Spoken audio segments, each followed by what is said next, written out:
हमारे सचिव श्री डॉक्टर विरूपाक्ष जिड्डीपाल जी भी हमारे बीच उपस्थित हैं और बीएचयू से काशी से पधारे हुए त्रिपाठी जी गुरु जी ये भी हमारे बीच उपस्थित हैं। इन सभी का एक तंत्र से हम स्वागत करते हैं। हमारे गुरु जी दर्शनम संस्कृत संस्थान के निदेशक गुरु जी श्री रामप्रिय जी के चरणों में निवेदन है कि आप यहाँ पर पधार कर सभी गुरुजनों का स्वागत सम्मान हमारे सभी की ओर से आप कृपया कीजिए।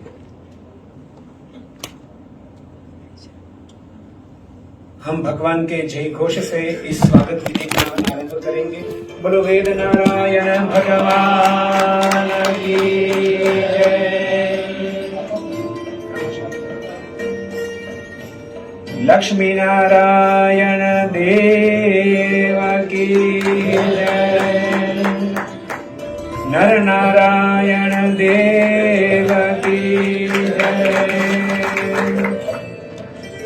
राधा रमण देव की जय। गोपीनाथ जी महाराज की जय। सभी का स्वागत करने के बाद विशेष समय न लेते हुए साक्षात इस विचार गोष्ठी सत्र का आरंभ ही करेंगे। आज हमारे बीच वक्ता के रूप में, सारस्वत अतिथि के रूप में आदरणीय आर.एस. दुबे जी भी उपस्थित हैं, रामानुज स्वामी जी भी उपस्थित हैं। तो सर्वप्रथम मैं रामानुज स्वामी जी के चरणों में विनंती करता हूं, आप स्वयं सीडेक बेंगलोर संस्था के निदेशक चर रह चुके हैं। आपने परांकुशाचार्य वैदिक अध्ययन संस्था की स्थापना की है तथा इस संस्था के आधार पे ही आप वैदिक विचारों को आधुनिक जगत में कैसे अन्वित कर सकते हैं इसका रिसर्च भी कर रहे हैं। तो इसी उपलक्ष्य में आज आपने विषय चयन किया है आईसीटी टूल्स ऑफ एनहेंसिंग वैदिक रिसर्च, सूचना प्रौद्योगिकी तथा दूरसंपर्क माध्यम से वैदिक संशोधन व अनुसंधान की सहायता। इस विषय में अपने पीपीटी प्रेजेंटेशन के साथ उन्होंने अपनी वेबसाइट में ऑनलाइन रखा हुआ है। सभी महानुभावों को विनंती करते हैं, देख के बोलो। सभी नीचे आएंगे तो आप आराम से देख के सुन पाएंगे।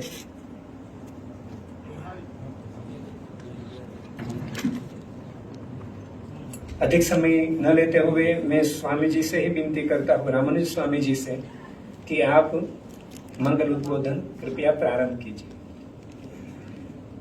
उस साइड का लाइट रखिए। हाँ, यहाँ चलेंगे।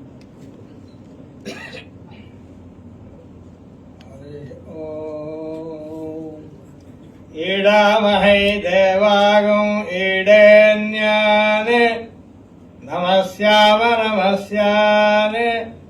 यजाम यज्ञियाने ईडामहे देवागं ईडेन्यान् नमस्याने यजाम यज्ञियानित्याह मनुष्या वा ईडेन्याः पितरो नमस्या देवा यज्ञिया देवता एव तद्यथा भागं यजति। हरि ओम। संप्रज्ञात स्थितिमधिगते निर्विकल्पे समाधौ शांतावद्यं स्तिमित बहुलानंद संदोहवन्तः यत्तद्ब्रह्म स्फुरति यमिनां पूर्ण षड्गुण्य रूपं सा मे नित्यं हृदि हयमुखी देवता सन्निधत्ताम्। यहाँ पधारे हुए सभी विद्वानों को, स्वामी जियों को, महाजनों को और वेद विद्वानों को चरण कमलों में अनंत प्रणाम समर्पण करके मैं आज कुछ प्रात्यक्षिकी काम के लिए यहाँ आया हूँ। बहुत कुछ हम सुनते हैं, भूल जाते हैं, पढ़ते हैं, शायद कुछ समय तक रहता है, पर जो कुछ करके सीखते हैं शायद वो बहुत समय तक हमें एक संस्कार बन के रहता है हमारे पास। तो यदि हम कुछ करें, अपने हाथ से, अपने दिमाग से कुछ काम करें, वेदों के बारे में, सिर्फ मैं इतना ही बोलने वाला हूँ, वेदों के बारे में क्या क्या किया जा सकता है। आजकल का युग में एक समस्या है सभी के लिए, कम समय में ज्यादा उपयोगी विषय हम यदि बोल सकें तो जनों को शायद 2 मिनट 3 मिनट के ज्यादा समय नहीं है, उसी के अंदर जो कुछ बोलना है बोल दीजिए, और उसमें भी जितना अंदर जाता है अब अपने संस्कारों के हिसाब से उतना ही फायदा होने वाला है। तो हम इसका कैसे उपयोग करें, तो हम ये शायद एक 40 साल से भारत सरकार के अंदर ये काम चलते आया है। प्रथम बार ऐसा हुआ था कि उस समय का प्रधानमंत्री पी.वी. नरसिम्हा जी थे। उस समय 1991 संवत्सर में एक पार्लियामेंट में क्वेश्चन उठाया गया था। उस समय एक विधायक थी सुषमा स्वराज नामक, उन्होंने एक प्रश्न पूछा था कि विभिन्न देशों में कंप्यूटर आदि यंत्र के माध्यम से संस्कृत का बहुत कुछ प्रयास कर रहा है, रिसर्च हो रहा है, भारत में भी कुछ हो रहा है क्या। तो उस समय मुझे एक आमंत्रण दिया गया, आप कुछ अपने के बारे में, अपने काम के बारे में बताना है पार्लियामेंट कमेटी में। उस समय मैं सिर्फ एक पाणिनीय व्याकरण का कुछ भाग का कंप्यूटर प्रोग्राम कर रखा था, उसका प्रेजेंटेशन किया था।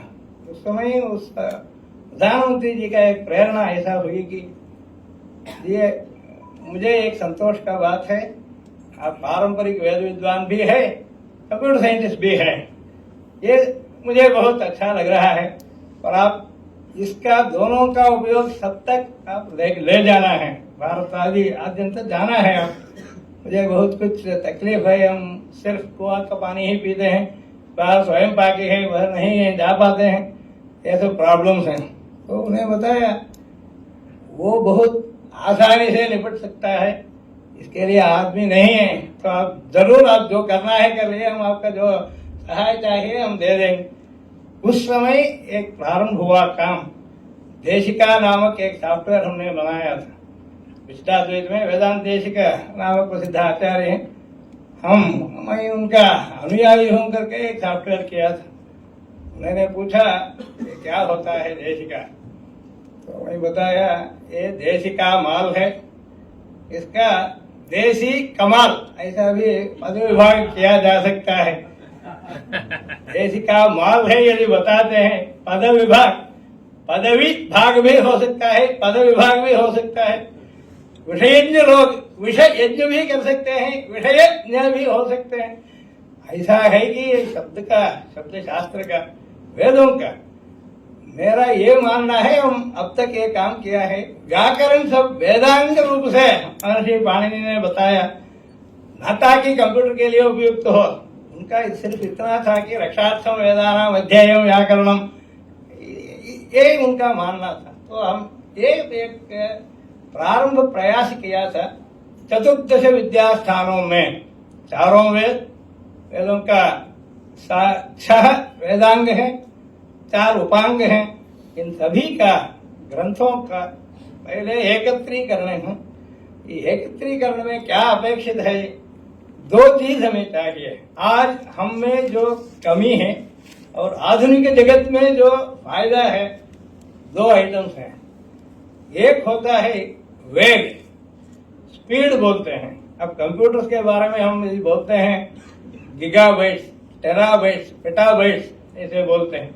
10 to the power of 12, 10 to the power of 16, 10 to the power of 18, उतनी मात्रा में हर एक सेकंड में प्रोसेस कर सकता है। मैं कंप्यूटर साइंटिस्ट हूँ, इसीलिए मुझे चुनाया गया कि आप वेद जानते हैं, अब आप वेदों का जो अंतर्निहित है इसी शब्द में, इस शब्दावली में, इस प्रयोग में लाइए। तो हम ये चाहते हैं कि हमारी ऋषि मुनियों का मेंटल स्पीड इससे भी बहुत ज्यादा था, और उसका अवगत कराना है लोगों को। एक आइटम है। दूसरा आइटम है मेधा, मेमोरी स्पीड। ये दोनों चीज है जो आधुनिक जगत में पाश्चात्य आदि लोग बहुत कुछ अपने आप को गर्व से बोल रहे हैं, हम इतना मेमोरी साधन किया है, हम इतना स्पीड अचीव किया है। पर मैं एक बार किसी से पूछा था, महाभारत में अहम शब्द कितने बार आता है? कोई बोल सकता है? छोड़िए, भगवत गीता में एक श्लोक में 8 बार आता है। एक श्लोक में भगवान कृष्ण बोलता है स्वधाहम अहम औषधम इत्युक्ते, एक पाद में ही 2 बार अहम शब्द आता है, मैं ये हूँ, इसमें ये हूँ, इसमें ये हूँ वगैरह। तो हमने एक प्रोग्राम लिखे, बताया उनका महाभारत, सारे महाभारत में शायद 8000 से ज्यादा भी इतने जगह में इन समास में आया है।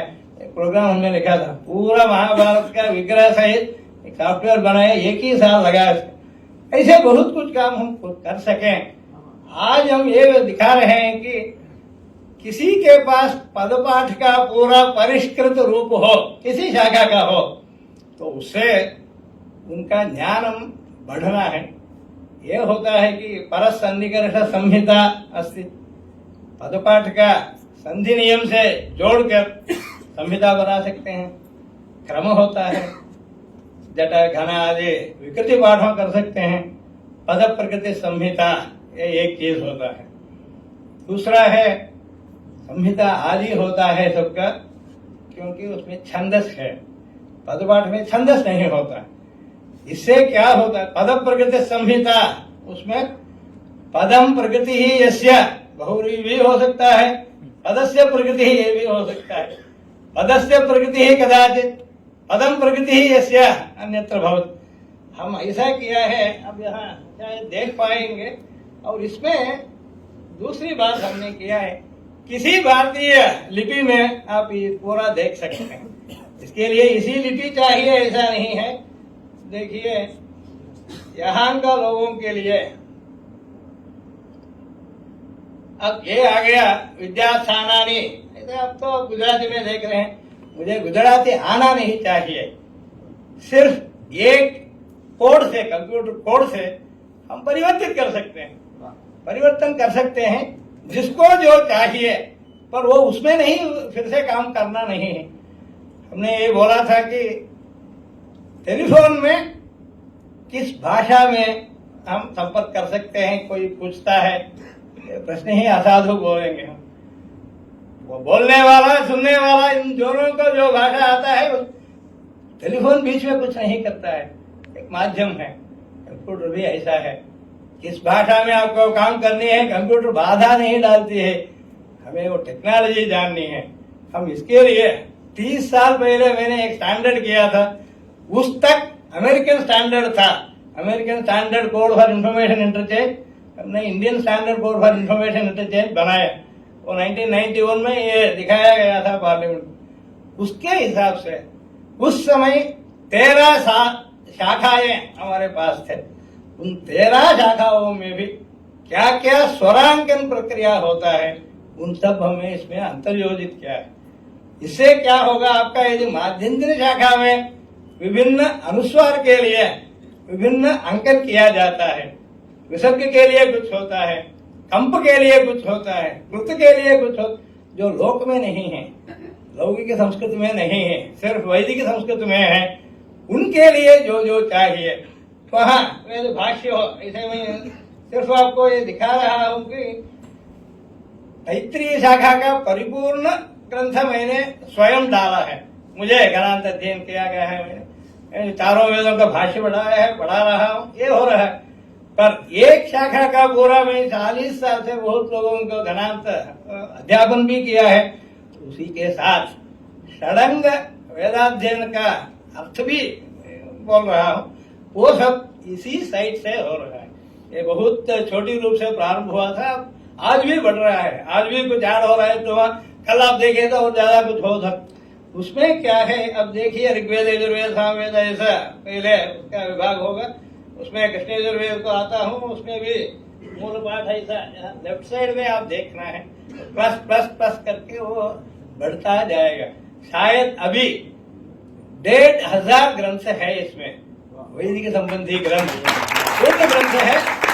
इसमें हमें क्या चाहिए, अन्वेषण सौकर्य है, अन्वेषण कर सकेंगे। Search is the major facility. मैं आप भारतीय सरकार का 2-3 चीजों में मुझे अंतर्भाव किया गया था। एक है पांडुलिपि मिशन में, उसमें मैं दिखाता हूं आपको। पांडुलिपियों से अन्वेषण कैसे किया जाए, वेद संबंधी पांडुलिपि में हमने बहुत कुछ पुस्तक प्रकाशित किया है सिर्फ सॉफ्टवेयर से। पांडुलिपि संशोधक करके एक सॉफ्टवेयर विकसित है, वो भी दिखा रहा। ये दोनों चीज हमें चाहिए। जो वैदिक छात्र हो उनका 2 चीज हम जरूर सिखाना है। वेदों का अर्थ के बारे में, वेदांग के बारे में, वेदों से उपांग सहित न्याय हो, मीमांसा हो, पुराण हो, धर्मशास्त्र हो, उनके सहारा से कैसे हम सदक्ष निर्णय कर सकें। क्या तो विभिन्न विद्वानों ने किया है, कौन सा मार्ग लिया है, ये जानने में बहुत उपकारी होता है। दूसरा है पांडुलिपियों पढ़ने का, वहां से नूतनतया। मैंने एक बार एक अमेरिकी विद्वान ने मुझे बुलाया था, अमेरिका एक, बोला हम बाहर नहीं जाने वाले हैं, वही कट्टा वैदिक है, हम बाहर नहीं जाएंगे, चलो। तो वो बोला हम आपको एक प्रोजेक्ट देंगे, पूरा ऋग्वेद का पदपाठ टाइप करना है, हम करेंगे, मुझे रोमन में चाहिए। क्यों? हमें वो ही आता है। आपका गोत्र क्या है, क्या फायदा? आप चले गए वहां पर। यहाँ का लोग हम जाके बताया तो वो बोलते हमें इस पर रुचि नहीं है, हमें अमेरिका जाना है, अमेरिका जाने के लिए IIT जाना है। अरे साहब, वहां तो उनका प्रॉब्लम है, वो अनधिकारी है, इनका प्रॉब्लम है इच्छा नहीं है अधिकारी होकर। तो कैसे समन्वय किया जाए? हम सोचा कि हम नहीं समन्वय करने वाले, धर्म संस्थापनार्थ है, संभवामि युगे युगे कोई बैठा है, पर हमारे काम उनका सेवा करनी है। वेदैश्च सर्वैरहमेव वेद्यः, तो हम ये करेंगे कि क्या मूल पाठ ऐसा है, संहिता, ब्राह्मण, आरण्यक, उपनिषद, चारों वेदों का शुक्ल कृष्ण जो विभाग सहित कहा सस्वर लिखा है, सामवेद सहित। सामवेद में भी उसका स्वर अलग रूप से होता है, ऋग्वेद में अलग है, शुक्ल यजुर्वेद में कान्व मातीन्द्रों में भेद है, कृष्ण यजुर्वेद में कपित्थल अन्यथा है, मैत्रायणी अन्यथा है, तैत्तिरीय अन्यथा है। ये सब हमने रखा है, एक मानक बनाया। एक मानक से क्या उपयोग है? आप आज कुछ रिसर्च करनी है, सर्च करनी है। एक बार ये भी प्रश्न हुआ था रसमलाल जी के समय में, 2 बार मैंने प्रेजेंटेशन करना पड़ा। पहले बार तो देशिका सॉफ्टवेयर के बारे में बताया, दूसरे बार उन्होंने पूछा सिर्फ वैदिक संस्कृत में, सिर्फ वैदिक संस्कृत में जो हो उसके लिए कंप्यूटर में क्या किया जाए। तो हमने एक सजेशन दिया था, एक कीबोर्ड नहीं चाहिए, डिस्प्ले नहीं चाहिए, वेदों के लिए सिर्फ श्रवण रूप से, फिर से बोलने रूप से एक स्पीच आधारित मशीन करेंगे, मैंने लिखे दिया था। आज तक वो आगे नहीं आया है, पर इसमें बहुत कुछ साध्यता है। आज तो स्पीच रिसर्च चल रहा है, इंग्लिश में आप कुछ बोले, कोई ड्राइवर आपको लेके जाता है, उसका रास्ता नहीं पता है, गूगल में पूछता है, स्वामीनारायण मंदिर वो बोलता है, वो दिखाता है। इसके लिए वो नहीं है जिसके लिए हम उस टेक्नोलॉजी को यूज कर सकते हैं। उदात्त के स्थान में अनुदात्त बताया तो क्या अनर्थ होगा? या तो उदात्त में विक्रमानुदात्त भिन्न है, सामान्य अनुदात्त भिन्न है, सामान्य उदात्त भिन्न। एवं स्वरित में 8 विधे है, अष्टधा स्वरित प्रोक्त है। वहां कहा क्या भेद है, उससे क्या अनर्थ होता है, जानने से क्या सिद्धि श्रद्धा बढ़ती है, उसी तरह उसका अपोजिट भी हो सकता है। एक जाति का रक्षण फल बनता है एक अच्छा उच्चारण से, उसी जाति का दंड देने का, वध करने का पाप भी होता है यदि इसका अशुद्ध प्रयोग हो।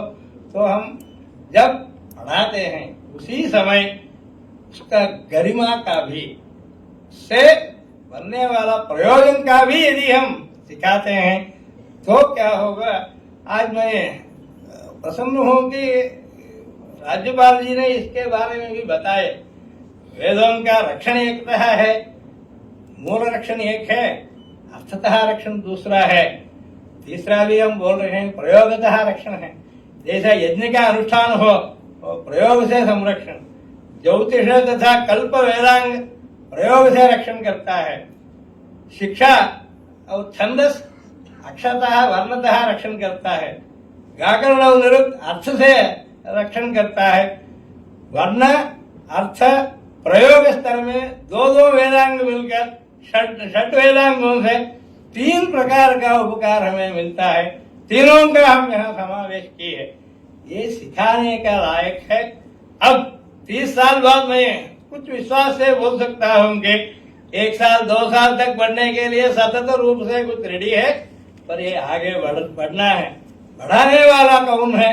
ये जो विद्यार्थियों है या अध्यापकों है। किसी का मेरा एक विनंती है, किसी का कौशल हो या कुतूहल हो, कोई जानता है कुशल है तो उनके आसानी से प्रशिक्षण देके आगे ले सकते हैं।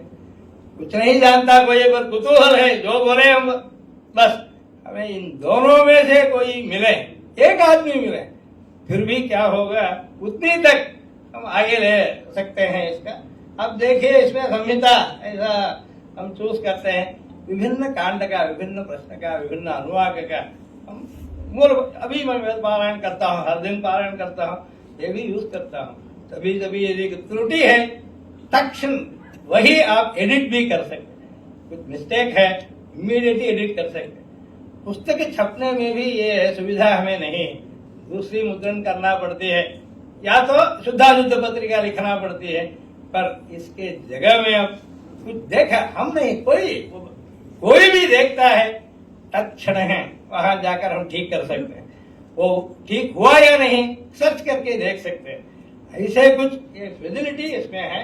तो इसमें अब देखिए संहिता में कुछ मैं इसलिए देखता हूं कि अब वेद भाष्य का ये तो है 6ठ कांड का तैत्तिरीय संहिता प्राचीन गुणसंग्रह देव मनुष्यादि सव्य भजनता, ये तो है। उसका सायण भाष्य क्या है? ये सायण भाष्य है।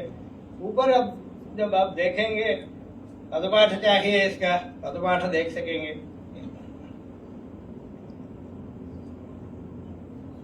हम यहाँ थे, ये सायण भाष्य है मंत्र का, वैसे ही पटवास्कर का भाष्य हो, ऐसे विभिन्न भाष्य का पूरा टंकन कर। मेरे साथ जो वेदाध्ययन करता है उसका एक निबंधन है, कम से कम 10 पन्ना वो टाइप करनी है, जाननी है, और उससे भी उसका ज्ञान बढ़ता है। दूसरी बात है, हमें ऐसे छात्रों से ही ग्रंथ भी पूर्ण होता है, ऐसे पांडुलिपि भी बढ़ना है। एक पत्र पूर्ण एक कोई पढ़ता है तो उसका लिपि ज्ञान भी होता है, विषय ज्ञान भी होता है, और उससे कुछ योगदान भी होता है ये ग्रंथ का लोगों तक लेने में। तो ऐसे यदि हम हमारी शिक्षण प्रणाली में कुछ चेंजेस, कुछ बदलाव हम ला सकें, क्या होता है आजकल जनों जो सोचते हैं वो आधुनिक में बहुत कुछ है, आधुनिक में हो सकता है। हमें न जातो किंचित नवमित अवध्यम, नवम इत्युक्ते अवध्यमिति न स्यात्, अवध्यमपि निरवध्यमपि भवितुमर्हति। पुराणमित्येव न साधु सर्वम् इत्यपि जनाः वदन्ति। कुछ पुरानी है इसीलिए अच्छा है, कुछ नया है इसीलिए बुरा है, ऐसा हम नहीं मानते। विद्वान लोग क्या बोलते हैं, परीक्षा करते हैं, अन्य तरह भजनते, परीक्षा करके जो जहां अच्छा है। अब ये देखिए मोबाइल के बिना हमारे जीवन सोच भी नहीं हो सकता है, ऐसा बन चुका है। उसमें क्या बुराई है? पर उसमें कुछ बुराई है तो उसको निवारण कीजिए।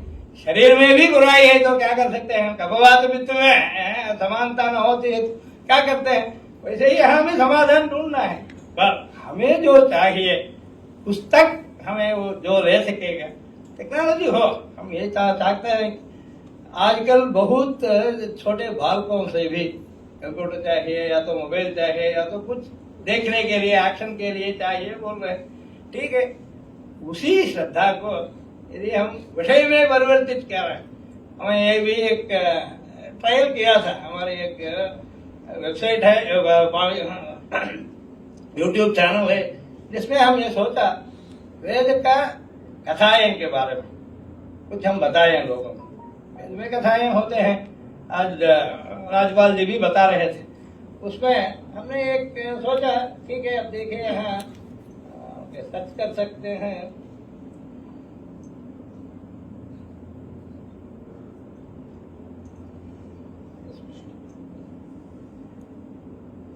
वैदिक प्लेलिस्ट ऐसा होता है, उसमें एक कथा है, उसमें देख लेता हूँ। अब देखिए इसमें बहुत कुछ विद्वानों का शायद 1000 घंटों का भी ज्यादा संस्कृत में है उपन्यास है। ये सब भारत सरकार के अंतर्गत एक प्रोजेक्ट में मैंने किया था। तार्क्ष्या नामक एक प्रोजेक्ट हमने की थी। तार्क्ष्या इसलिए था कि technology for advancement of youth with rare knowledge systems, ये RKS हमने बताया था। रेयर नॉलेज सिस्टम 3 विषय है, वेदों का सस्वर सलक्षण सांग सभाष्य अध्ययन, ये 4 स्तरों में वेदों का अध्ययन, ये रेयर नॉलेज सिस्टम है, एक है। दूसरा, इसका उपयोग करने उपकार करने वाला शास्त्रों का अध्ययन, वेदांगों का अध्ययन और उपांगों का अध्ययन। महर्षि पाणिनि बताते हैं तस्मात् सांगमधीत्य ब्रह्मलोके महीयते, सांगमधीत्य ब्रह्मलोके महीयते। महर्षि पाणिनि सांग अध्ययन के लिए तब व्युत्पत्ति आदि चाहिए, शास्त्र प्रक्रिया चाहिए, ये सब सिखाना है। तीसरी बात होता है पांडुलिपियों का बारे में बहुत कुछ नुकसान हमें पहुंचा है।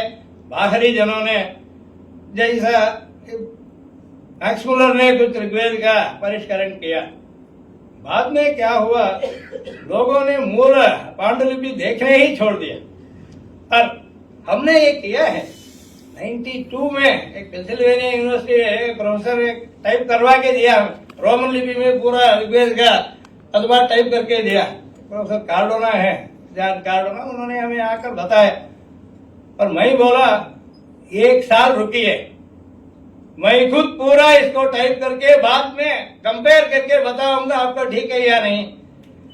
तो उन्होंने बोला आप यदि पूरा फिर से करते हैं क्या फायदा हमारे से कंपेयर करने से, आपका प्रामाणिकता प्रमाणित होगी। ये बोला मैं, कोई कुछ बताता है हम सिर्फ उसके बताने से लेने वाले नहीं हैं, परीक्षण करके लेंगे। परीक्षण करने के लिए कुछ हमारे पास जाए। उन्होंने बताया, मैंने ये किया और फिर से एक बार आया और वो बताया आप में 3 गलतियां हमारी टाइपिंग में अब दिखाया है। जी ये मेरा उद्देश्य नहीं था, मेरा उद्देश्य ये था कि आप पैसा लेके किसी को अमेरिका लेकर टाइप करवा सकते हैं, मैं यहीं का किसी छात्र से ये करना चाहता था, ये हुआ है। आपको धन्यवाद। इतनी तक तो हमें भी उससे ज्यादा, आपसे ज्यादा हमें वो उपकार है। मैं सभी भारतीय लिपियों में अब दिखा सकता हूँ। आप सिर्फ रोमन में रखे हैं, आज भी हम रोमन के बिना काम कर रहे हैं। किसी ने हमसे वाद किया इंग्लिश भी इंडियन लैंग्वेज है, आप इंडियन लैंग्वेजेस में काम कर रहे थे, इंग्लिश भी इंडियन लैंग्वेजेस है, किसी ने वाद किया। तो मैं बोला then I will work on non English Indian languages.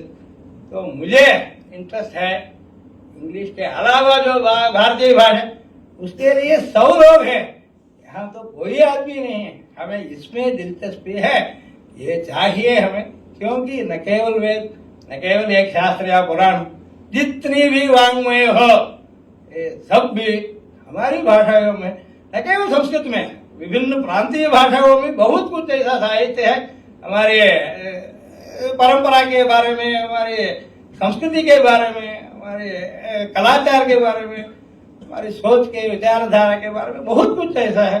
तो सबके लिए क्या कर सकते हैं, सब रोमन से होगा, अब हटाना चाहेंगे और बाकी सबका, तो ये नहीं चाहिए। तो इसीलिए ऐसा है। एक मिनट वो दिखाता हूँ आपको, प्लेलिस्ट में वेद कथा होता है, सिर्फ 1-2 मिनट का है, सिर्फ तब देखिए। सुबह जब सुन रहा था उनका तब लगा कि मुझे शायद हम भी ऐसा कुछ दिखाना है। यहाँ तो बहुत कुछ वैदिक लोग हैं, ये विभिन्न भाषाओं में भी है, मैं उनको भी शायद 5 भाषाओं में रखा है, हिंदी नहीं है उसमें, पर मैं संस्कृत में दिखाता हूँ आपको, इतना कष्ट नहीं होना चाहिए।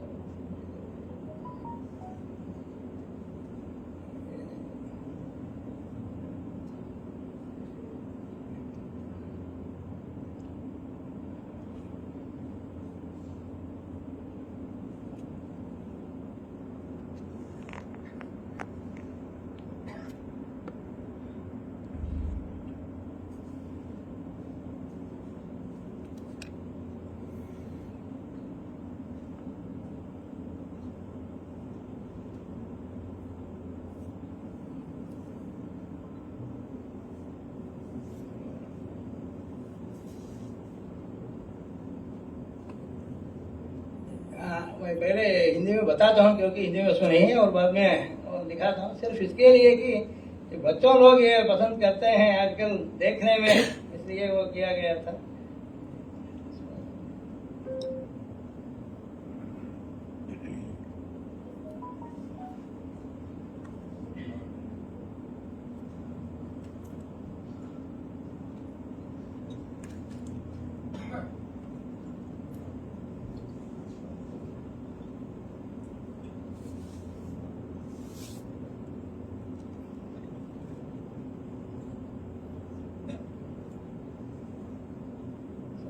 इसमें एक 1000 से ज्यादा हो चुका है वो, इसमें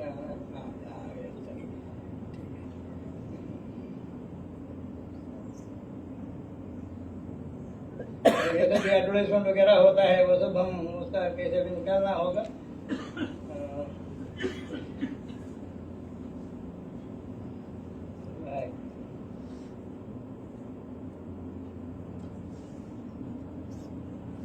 ऑडियो है, यहाँ से ऑडियो कनेक्ट हो रहा है।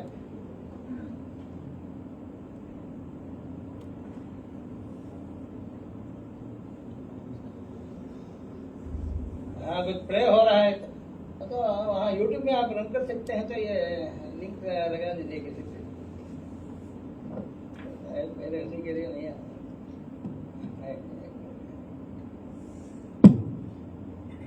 देखिए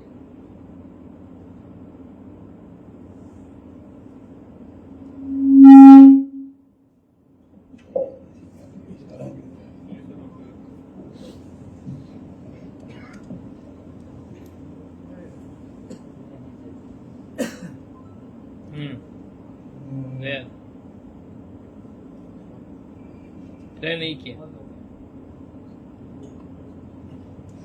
ऑडियो हो कहीं भी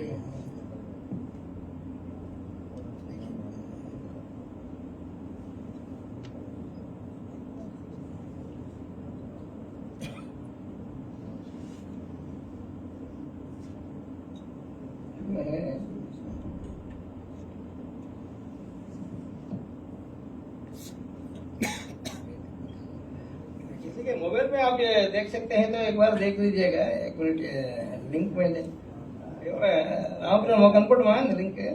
हाँ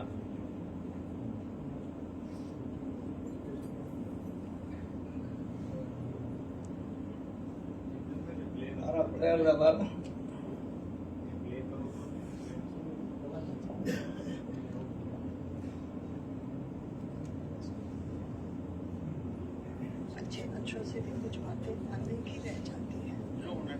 ये 5 भाषाएं में है, पर हिंदी नहीं है उसमें। इंग्लिश, कन्नड़ा, तमिल, मलयालम।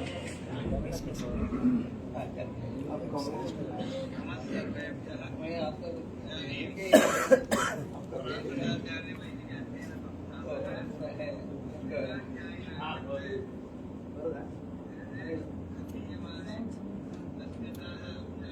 थोड़ा ब्रेक।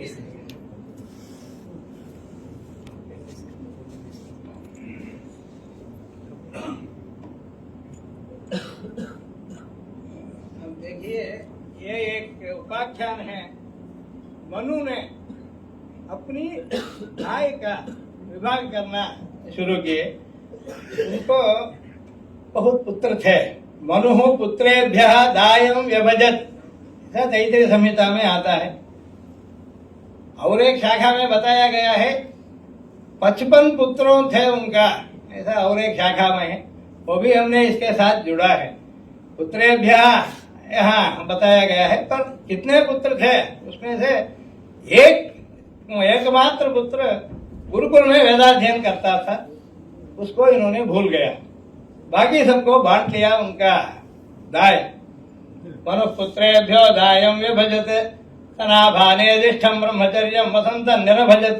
उनका नाम था नाभानेदिष्ठ। नाभानेदिष्ठ इनका नाम था, जो गुरुकुल में वेदाध्ययन करता था, जिनको ये भूल गए। नाभानेदिष्ठं ब्रह्मचर्यं वसन्तं निरभजत, उनके लिए भाग नहीं दिया मनु ने। और उन्होंने वेदाध्ययन समाप्त करके वापस आया पिताजी के पास, तब उनको पता चला कि सारी भाइयों के उनका दाय विभक्त हो चुका है, इनके लिए कुछ नहीं है। तो वो गुस्सा है पिताजी से। नमः सर्वेभ्यः। इदानीं पराङ्कुशाचार्य वैदिक अध्ययन संस्थातः वेदाध्यायिनां कृते वेदे अधीयमाने तद्गताः अंशाः यदि मनसि सम्यक् निहिताः तर्हि अधिक उपयोगिनो भवन्ति इति श्रुतिरेव य इत्तद्विदुः त इमे समासते इति वदति। अतः इदानीं दृष्टान्तरूपेण तैत्तिरीयसंहितायाम् औपानुवाक्यविषयक तृतीयकाण्डे प्रथमप्रश्ने यज्ञेषु मन्थिग्रहात् रुद्रम् उद्दिश्य संस्रावहोमः विहितः। तत्र विधौ श्रद्धावर्धनाय किञ्चित् उपाख्यानं श्रुत्या विवृतमस्ति।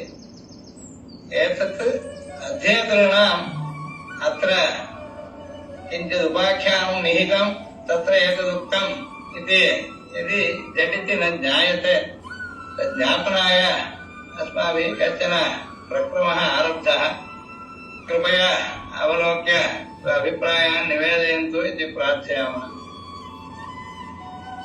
इदानीं मन्त्रभागः यत्र उपाख्यानमस्ति तत्पूर्वम् उच्चार्यते। हरिः ओम्। एषते रुद्रभागो यन्निरयाजथास्तञ्जुषस्व विदेर्गौ पद्यगौ रायस्पोषकौ सुवीर्यगौ संवत्सरीणाय स्वस्तिम्। अनेन मन्त्रेण संस्रावहोमः रुद्रं प्रति क्रियते। तस्य विधिः अत्र दृश्यते। संस्रावः नाम दर्वीभ्याम् आज्यं गृहीत्वा इतरदर्वीतः प्रधानदर्वीद्वारा अग्नौ घृतस्य समर्पणं भवति। इदानीम् एतद्विषयक कथा उपाख्यानरूप अग्रे मन्त्ररूपेण प्रथमं प्रस्तूयते। ततः परं तत्र वाक्यविच्छेदं कृत्वा एकैकस्य विषये तद्गत अर्थानां चित्रणरूपेण प्रदर्श्यते। मनुपुत्रेभ्यो दायं व्यभजत् सनाभानेदिष्ठं ब्रह्मचर्यं वसन्तं निरभजत् स आगच्छत् सोऽब्रवीत् कथामानिरभागिति नत्वा निरभाक्षमित्यब्रवीत्। अङ्गिरणे सत्रमासते ते सुवर्गं लोकं न प्रजानन्ति तेभ्य इदं ब्राह्मणं ब्रूहि ते सुवर्गं लोकं यन्तो येषां पशवस्तागिस्ते दास्यन्तीति तदेभ्यो ब्रवीत् ते सुवर्गं लोकं यन्तः येषां पशवः सन्तानस्मादुः तं पशुभिश्चरन्तं यज्ञवास्तौ रुद्रागच्छत् सोऽब्रवीन् मम वा इमे पशव इति अदुर्वै मह्यमिमानित्यब्रवीत्। न वै तस्य तयीशत इत्यब्रवीत् यद्यज्ञवास्तौ हीयते मम वै तदिति तस्मात् यज्ञवास्तु नाभ्यवेत्यगं सोऽब्रवीत् यज्ञे मा भजासते पशोन्नाभिमग्रस्य इति तस्मादेतं मन्थिनः सज्ञस्रावमजुहोत्। ततो वै तस्य रुद्रः पशोन्नाभ्यमन्यत यत्रैतमेवं विद्वान् मन्थिनः सज्ञस्रावं जुहोति न तत्र रुद्रः पशूनभिमन्यते। इदानीम् एषः मन्त्रभागः प्रत्येकवाक्य तत्तदर्थविवरणरूपम् अग्रे चित्रीकरणं प्रदर्श्यते। तेन अस्माभिः अस्मिन् मन्त्रे एषः अंशः उक्तः इति ज्ञातुं सौकर्यं भविष्यति। Vedakataha, the story of Nabha-Nedishta. Manu divided his property among his sons. One of his sons Nabanidishtan was still in Gurukulam when Manu divided his property.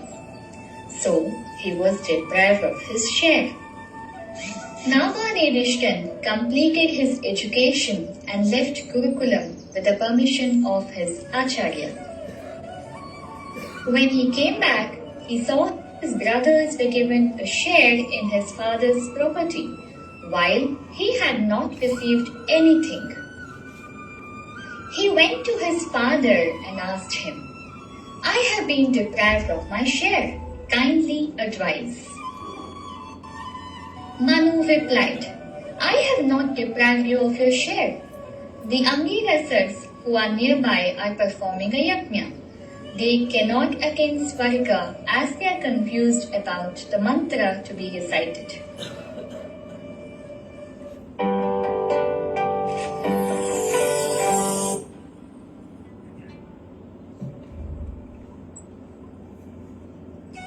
"I shall teach you the mantra. You can teach them that and help them attain Svargaloka. They, in return, will give all the cattle they have as charity, and that will be your share." Manu teaches Nabanidishtan the mantras. At this point of time, Nabanidishtan reaches there and helps the Angirasar complete the yajna.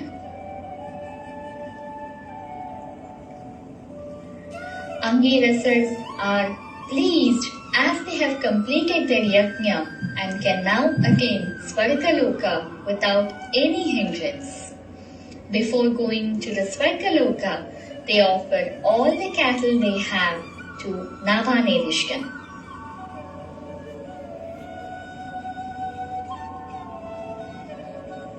While Nabanidishtan is about to leave the place with the cattle, Rudra appears and stops him.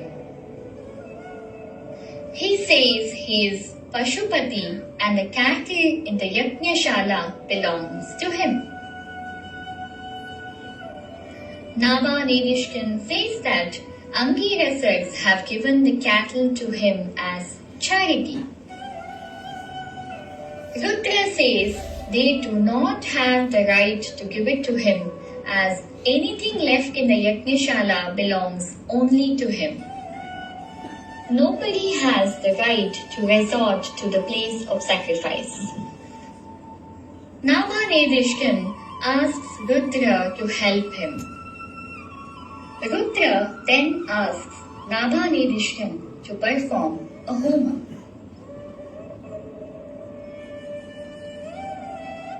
Nabanidishta performed the homa.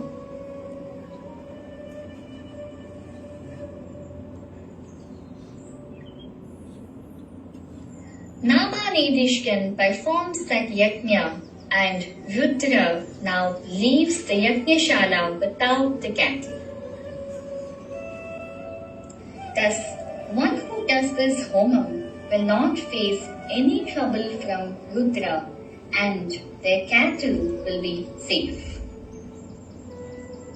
Moral of the story of Nabanidishta: Gurus, by their grace, can bless one to be effective and helpful to needy people, besides benefiting self in the process. Yajna procedures, explained through illustration of such episodes, will be better appreciated and help them to be conducted with enthusiasm. Even though the Shastra यानी एतत् तत्र ये इसलिए मैंने यहाँ दिखाया कि अब तो माफ करनी है, थोड़ा समय हो चुका है, पर ये 3 आइटम्स हमने यहाँ लिखा है। इससे क्या हमें मिलता है, ये उपाख्यानों क्यों है, ये सत्या नहीं एक बात है, सच भी हो क्यों उपाख्यान, ये भी एक प्रश्न हो सकता है। तो वहाँ ये उत्तर है, ऐसे शायद 200 उपाख्यानों हमने इकट्ठा की है और उसके बारे में ऐसा लिख रखा है। उसमें से हमें ये मिल रहा है कि विभिन्न कारणों से श्रुति उपाख्यान द्वारा कुछ हमें बताती है। हेतु विशिष्य यजुर्वेद में है। यजुर्वेद में ही प्रक्रिया होता है यज्ञ अनुष्ठान का। उस समय यहाँ इस कथा में एक चीज है, शस्त्र एक नाम है ऋग्वेद मंत्रों का। याग में देवताओं को आह्वान करने के लिए विभिन्न प्रकार का शस्त्र होते हैं। यज्ञ में 17 याग इन्होंने कर रहे हैं। 17 याग ये है 12 दिनों के ज्यादा, एक संवत्सर तक भी कुछ होता है, सहस्त्र संवत्सर सत्र भी श्रुति में बताया गया है। तो क्या होता है उसमें, किस दिन किस सवन में क्या मंत्र पढ़ना है, इसमें बहुत मेधावी लोगों को भी भूल हो जाती है। यहाँ ये ऐसा एक कथा है जिसमें एक शस्त्र छठा दिन में षष्ठे दिने माध्यम दिन समने किंचित वक्तव्यम, उनका वो भूल गया अंगिरस ऋषियों का। उस समय कुछ लिखा हुआ नहीं है, प्रारंभ से शुरू करते हैं वहां आकर लटक जाते हैं, आगे नहीं जा रहा है। उसी समय ये कथा इसलिए हुआ कि 55 लोगों में पुत्रों में एक को भूल गया मनु ने, और वो आकर पूछा बाद में, इन्होंने कुछ इसके लिए समाधान किया। ऐसा नहीं है, उसमें एक तत्व निहित है। ये बोल रहा है मुझे कुछ आप भाग नहीं दिया, और मनु बोलता है मैं आपको भाग से वंचित नहीं किया। नत्वा निरभाक्षम, ये उनका शब्द है। तो क्या मेरा भाग, वो जो पूछता है, ये देखो अंगिरस महर्षि याग कर रहे हैं बहुत दिनों से, मैं इनका देख रहा हूं, हर बार छठा दिन आकर बीच में वो बाधा डाल रही है, उनका याद आगे नहीं चल रहा है। मैं तुझे वो मंत्र सिखाता हूँ, वो उनको बताओ, और वो जाके बताता है। वहाँ ये देखने का लायक विषय है। इस मंत्र मनु को पहले ही पता है, वही उनका उपदेश किया है। पर आज इस शस्त्र का ऋग्वेद में 10वीं मंडल में है, मैं इसलिए मंत्र का उल्लेख भी किया वहां। उसका आज नाम है नाभानेदिष्ट शस्त्र, तो मनु का शस्त्र। इससे क्या हुआ, तुम एक मंत्र दृष्टा बन सकते हो, न केवल उपयोक्ता। बाकी लोगों को जो इन्होंने दिया था वो परिमित सीमित था, और आपको मैंने जो दिया है ये अपरिमित है, तुम्हें बहुत आगे ये ले सकता है। ये गुरुजनों का अनुग्रह से जो बनता है। एक प्रसिद्ध श्लोक है वेदांत देशिक जी का, सुभाषित नीवी नामक एक ग्रंथ है। सुभाषित नीवी में 144 श्लोक है, 12 पद्धतियां हैं, हर एक में 12 श्लोक हैं। उसमें वे बोलते हैं एकैव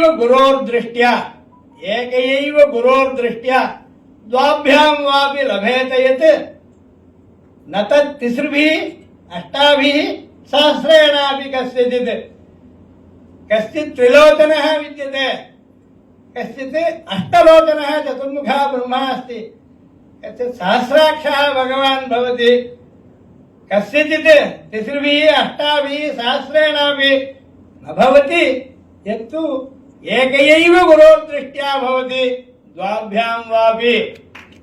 अनेन एतत् ज्ञायते वेदेषु किन्निहितम् इति कश्चित् पृच्छति, किन्नास्ति इति अस्माभिः प्रष्टव्यम्।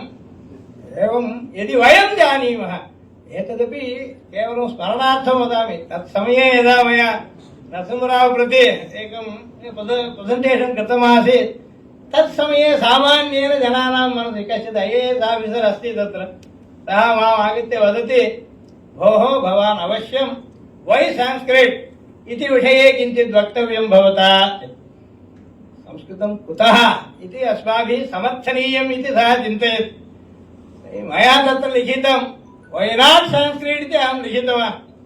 एषः ऐच्छत् वै संस्कृत इति वक्तव्यम् इति सः माम् उक्तवान्। वक्ष्यामि भोः चिन्ता नास्ति इति अहम् उक्तवान्। अपि तु शीर्षकं मया दत्तं वै नाट् संस्कृत इति मया लिखितमासीत्। आपका क्या आपत्ति है, संस्कृत हो तो क्या हुआ, क्यों संस्कृत आप क्यों पूछ रहे हैं। तब प्रधानमंत्री जी ने ये बताया कि आई लाइक दिस अप्रोच, उन्होंने बोला। आई हर्ड, उस समय उनका नाम था एन विट्ठल। विट्ठल जी उस समय सेक्रेटरी थे IAS ऑफिसर। मैं सुन रहा था, उन्होंने बता रहे थे वही संस्कृत शुड बी देयर, मैं वैसा ही एक्सपेक्ट कर रहा था।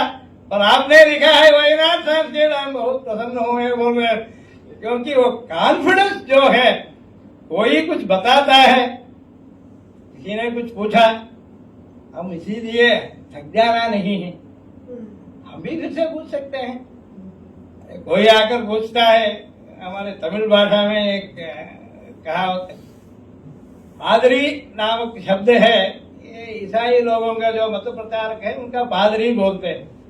पादरी शब्द का तमिल में पादी, इसका आधा ऐसा अर्थ है। री एक अक्षर होता है, रा रे अक्षर होता है। किसी ने आकर पूछा, आपका पुराण सब बकवास है, रामायण में ऐसा बताया गया है, सागर का आत्मजो ने खन के समुद्र बनाया, वो सागर हो गया। ऐसे हम सुन रहे हैं, वाल्मीकि ने लिखा है, सागर आत्मजो ने उनका अश्वमेध यज्ञ में जो अश्व था उसका किसी ने रबट किया था, वो नहीं मिल रहा था, इन्होंने देखने के लिए गए, भूमि के अंदर जाने के लिए खुद खोदे और उससे सागर बन गया। ये बोल रहे हैं आप लोग, ये बकवास है। यदि समुद्र के लिए कुछ मट्टी कोई बाहर निकाला है, कहाँ डाला उनका, ये इससे एक पादरी का प्रश्न था। बहुत लोग इससे परेशान थे। एक वैदिक आया, उनसे भी ये पूछा, तो वो पूछा, अरे भाई उसका मैं उत्तर दूंगा, तुम तो पादरी हो, री में आधा, दूसरा आधा कहाँ है री का? वो जब मिलेगा इसका उत्तर मिलेगा। चलो, ये हमारे आत्मविश्वास भी काम का आता है। आत्मविश्वास कहाँ से आए? वेद मंत्रों से आता है। ऐसा है, वेद मंत्र में बाकी सब छोड़िए, गायत्री मंत्र वेदों का माता बताया जाती है। गायत्री छंदसा माता इदम ब्रह्म जुषस्वनः, उसमें कोई ऐसे एक आपत्ति जताया, धियो यो न प्रचोदयात् इत्यस्ति, मंत्र में धियः यः न प्रचोदयात्, धियः बहुवचन है, नः भी बहुवचन है, धीमहि भी बहुवचन है। क्या एक सामूहिक प्रार्थना है? किसी का प्रश्न है, इस मंत्र में क्यों बहुवचन? हर एक आदमी के लिए, ध्यान के लिए यदि हो तो। और ये बहुत अच्छी तरीके से पूछा, पुणे में एक पंडित मुझसे पूछा, धीमहि शब्द का एकवचन रूप क्या है? धीमहि शब्द का एकवचन रूप क्या है? ये इन्होंने पूछा। क्यों? मैं पूछा, उसका उपयोग नहीं है। क्यों? गायत्री मंत्र में बहुवचन है, बहुवचन का प्रसक्ति नहीं है। हर एक आदमी ध्यान करना है तो एकवचन में बोलना है। मैं ध्यान करता हूँ बोलना है, हम ध्यान करते हैं, हमारी बुद्धियों का नहीं चाहिए ये बोलना। ठीक है, एकवचन का भूल जाओ। अब इसके लिए मैं उत्तर देता हूँ, बहुवचन का समर्थन देता हूँ। प्रतिपुरुषम अनेकाः प्रत्यवस्थम विचित्राः शुभ गतिषु धियो यश्चोदयति अंजसानः अखिल चिदति अंतर्यामी तद विष्णु संज्ञम सवितु अहम उपासे तस्य देवस्य भग्गः। ये होता है इसका अर्थ। तो क्या होता है, हरेक आदमी का प्रतिपुरुषम अनेकाः धियः, सत्व रजस तमस का भेद से हरेक आदमी का विभिन्न बुद्धियां होते हैं। प्रत्यवस्थम विचित्र, जागृत अवस्था में, स्वप्नावस्था में, सुषुप्त अवस्था में एक ही बुद्धि, एक ही आदमी का विभिन्न प्रकार से काम करता है। ये सब शुभ गतिषु धियो यश्चोदयति, ये सब शुभ रूप से हो, इसी के लिए एक ही आदमी का प्रार्थना है। एक ही आदमी का बहुवचन से ही करनी है, एक वचन से नहीं चलेगा। अब भूल जाइए एक वचन रूप के, एक वचन रूप बहुत विद्वानों को भी पता नहीं। देवी धातु का उत्तम एक वचन क्या है, बहुत क्लिष्ट प्रश्न है। ठीक है, उससे हमें कुछ लेना देना नहीं है। इसका जो उपयोग है, भागवत भी ऐसे ही शुरू होता है, सत्यम परम धीमहि, ऐसा है। वेदों में जो निहित है वो यदि हम साथ ही साथ मंत्र पढ़ना है, सस्वर जानना है, कंठस्थी करना है, ये सब इनका उपयोग है। इससे भी ज्यादा उपयोग है उसमें क्या है जान के उपयोग करने से हर लोगों का हर प्रकार का क्षेम लाभ सब बनता है। आयुषा तेजसा वर्चसा श्रिया यशसा ब्रह्मवर्चसेन अन्नाद्येन च तर्पयन्ति। इस रूप से तो समय हो चुका है, आगे बहुत विद्वानों का वक्तव्य भी है। मैं क्षमा मांगते हुए ये अवसर देने के लिए मैं इस विषय का विचार का हर एक वैदिक छात्र और अध्यापकों का यदि कुछ जानकारी हो वो इस यज्ञ में भाग लेना चाहे तो हमारी वैदिक प्रणाली में कुछ बल ज्यादा होगा, उससे हमें बहुत कुछ लाभान्वित हो सकते हैं, खुद का, राष्ट्र का और पूरे सारे जगत का भी। क्योंकि बुराई को बुराई से हटाना नहीं चाहिए, अच्छाई से ही बुराई का हम ठीक कर सकते हैं और वो ही स्थायी हो सकता है। इसीलिए इस अवसर पर इस पाठशाला को पहले बार मैं आ रहा हूँ, इसलिए मैं आभार हूँ। और इसके लिए हमारे प्रिय मित्र राम प्रियन जी और यहाँ का जो सब लोग आदरणीय लोग हैं बहुत आदर से पूछ रहे थे मुझे कुछ असुविधा नहीं हुई क्या? मुझे बहुत कुछ असुविधा बहुत जगह होता है, एक आदमी के लिए 10 आदमी काम करना पड़ता है तो वो भी गलत है। यस्मै जीवंती बहवः न स जीवतो नश्यतो एवं शास्त्र एक आदमी के लिए बहुत आदमी काम करना पड़ता तो वैसा आदमी नहीं रहे, वो मर जाए। ऐसा भी शास्त्र है। एक आदमी से बहुत लोगों का प्रयोजन हो एवं उपकार ऐसा होनी है, हमसे बहुत लोगों को तकलीफ नहीं पहुंचाना है। बहुत साल से मैं बाहर जाना कम कर लिया हूँ, स्टाफ भी कर लिया हूँ। मिनिस्ट्री में भी ऐसा हुआ था, बाद में दिल्ली में कुआं नहीं था, पहले एक बार था उस समय में जा रहा था, बाद में दिल्ली में कुआं नहीं है तो स्टाफ कर दिया।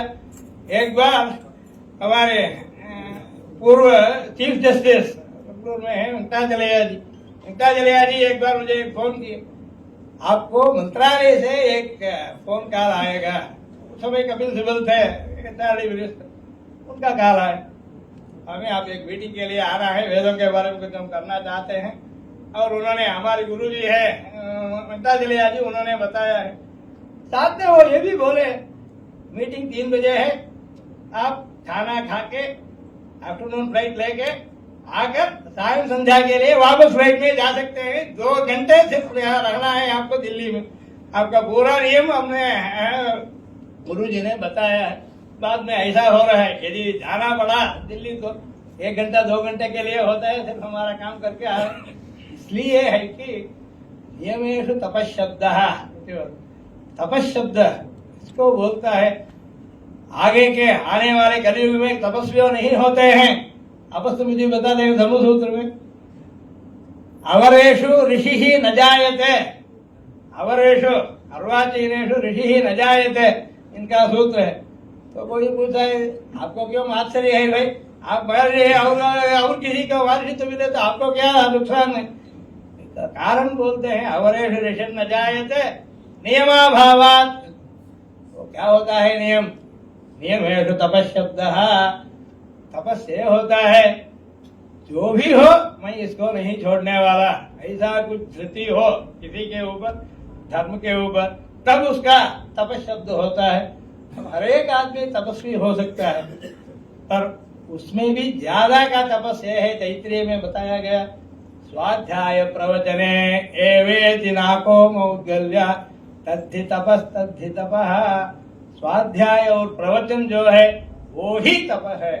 तो आज यदि हम ऐसा तपस्वी बन सके, और तपस में ये सब अंतर्भूत है, हमारे साथ हाथ जोड़िए। सिर्फ मैं एक स्थायी पुराक रूप से दिखाया है कि बहुत कुछ संभावना ये है, और करने वाला कौन पता नहीं। आज भी कोई पूछ रहे थे कोई इंटरेस्ट लेगा कि उससे मुझे कुछ लेना देना नहीं है, मेरा पाठ मैं करता हूँ, मेरा पाठ यदि करता हूँ। वेद व्यास भी उन्होंने बताते हैं मैं बहुत कुछ अच्छा बोल रहा हूँ, कोई नहीं सुन रहा है, ऊर्ध्वबाहुः विरोम्येषः न च कश्चित् शृणोति मे धर्माद् अर्थश्च कामश्च स किमर्थं न सेव्यते। अरे भाई अर्थ काम पर बनिए, चिंता नहीं, पर धर्म से कीजिए। धर्माद् अर्थश्च कामश्च स किमर्थं न सेव्यते। कोई नहीं सुनता है। वेद व्यास जी का ये स्थिति तो हम हमारे बारे में क्या, हम सिर्फ ये करना है, वेद व्यास जी का भी स्मरण करना है। और उन्होंने व्यासाय विष्णु रूपाया ऐसे है, उनका अनुग्रह से हम सब, हमारी जो प्रवर है सप्तर्षियों से शुरू होकर ही हमारे सब गोत्र होते हैं, उनका किया हुआ काम कुछ कम से कम जाने। मैं भार्गव हूँ तो भृगु ने क्या किया उतना तो मैं जरूर जानना है। भार्गव होने के नाते भृगुर्वैवा ऋणे वरुणम पितृमुपससारा आनंदो ब्रह्मेति व्यजानात्, आनंदमय ब्रह्म है करके भृगु महर्षि ने तपस से साधन किया। उपनिषद बोलती है हम भार्गव जाओ अपना बच्चा प्रवानता मैं बोलता हूँ। तो उन्होंने गुस्सा नहीं करे, उनको अनुयायी बनकर मार्ग में चलना चाहिए। तो ये वेदाध्ययन संपन्न इतने लोग 10 शाखाओं का यहाँ जो आए हैं, पूरा वेद पुरुष का संपूर्ण विराट रूप हमें यहाँ दर्शन के लिए मिल रहा है। ऐसे शुभ अवसर में इसी का शक्ति बढ़ता है तो हमें देखने में बहुत प्रसन्नता होगी। सब लोक में यदि शांति हो, सुख हो, वेद से ही होता है और किसी से नहीं होता है। तो इसीलिए इस बारे में जो कोई जानना चाहेगा, हमारे वेबसाइट है, हमारे यूट्यूब चैनल है, फोन नंबर है, बहुत कुछ आजकल का वो जो संपर्क माध्यम है, इसका उपयोग करके, सदुपयोग करके अपनी काम आगे चला सकते हैं। तो इस विनंती के साथ मेरे वक्तव्य का समापन करता हूँ। धन्यवाद। बहुत ही सुंदर बातें आदरणीय गुरुजी ने बताई। आईटी क्षेत्र में इतने आगे होते हुए भी, प्रभावी व्यक्तित्व होते हुए भी, इन्होंने वैदिक धर्म का, वैदिक परंपरा का संरक्षण किया है। हमारे स्वामीनारायण भगवान का चरित्र का ग्रंथ है सत्संगी जीवन, उसमें एक शास्त्रार्थ आता है। उसमें मुक्तानंद स्वामी ये बताते हैं कि कलयुग में भी कृतयुग धर्म हम स्थापित कर सकते हैं। इस वाक्य का आपके जीवन के दर्शन करने से हमको साक्षात्कार हो रहा है। और विशिष्टाद्वैत वेदांत में न कालस्तत्र वै प्रभु, तो आपके ऊपर कोई कलिकाल का प्रभाव नहीं हो सकता, नहीं हुआ है। ये दर्शन कलयुग में भी एक ऋषि का दर्शन हमें हो रहा है। इसलिए हम अपने आप को बहुत धन्य समझ रहे हैं। फिर से आपके चरणों में अत्यंत कोटि कोटि वंदन। इस सत्र को इस सत्र को आगे बढ़ाते हुए हमारे अगले वक्ता professor RS. Dubey, central university Gujarat के कुलपति श्री, उनके चरणों में विनंती है अत्यंत संक्षेप रूप से आप अपना क्या दोषी मैं हूँ, मैं आपसे नहीं, आप આપની અનુકૂળતા એ સમય લઈ શકો છો। સમય આપણી પાસે ખૂબ છે। આવો આપ પધારો।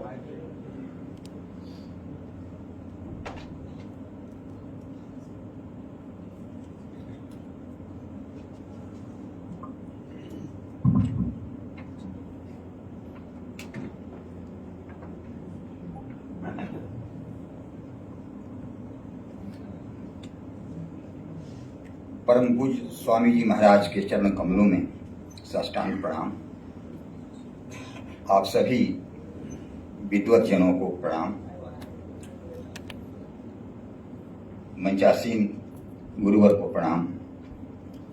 मैं मूलतः विज्ञान का छात्र हूँ और संप्रति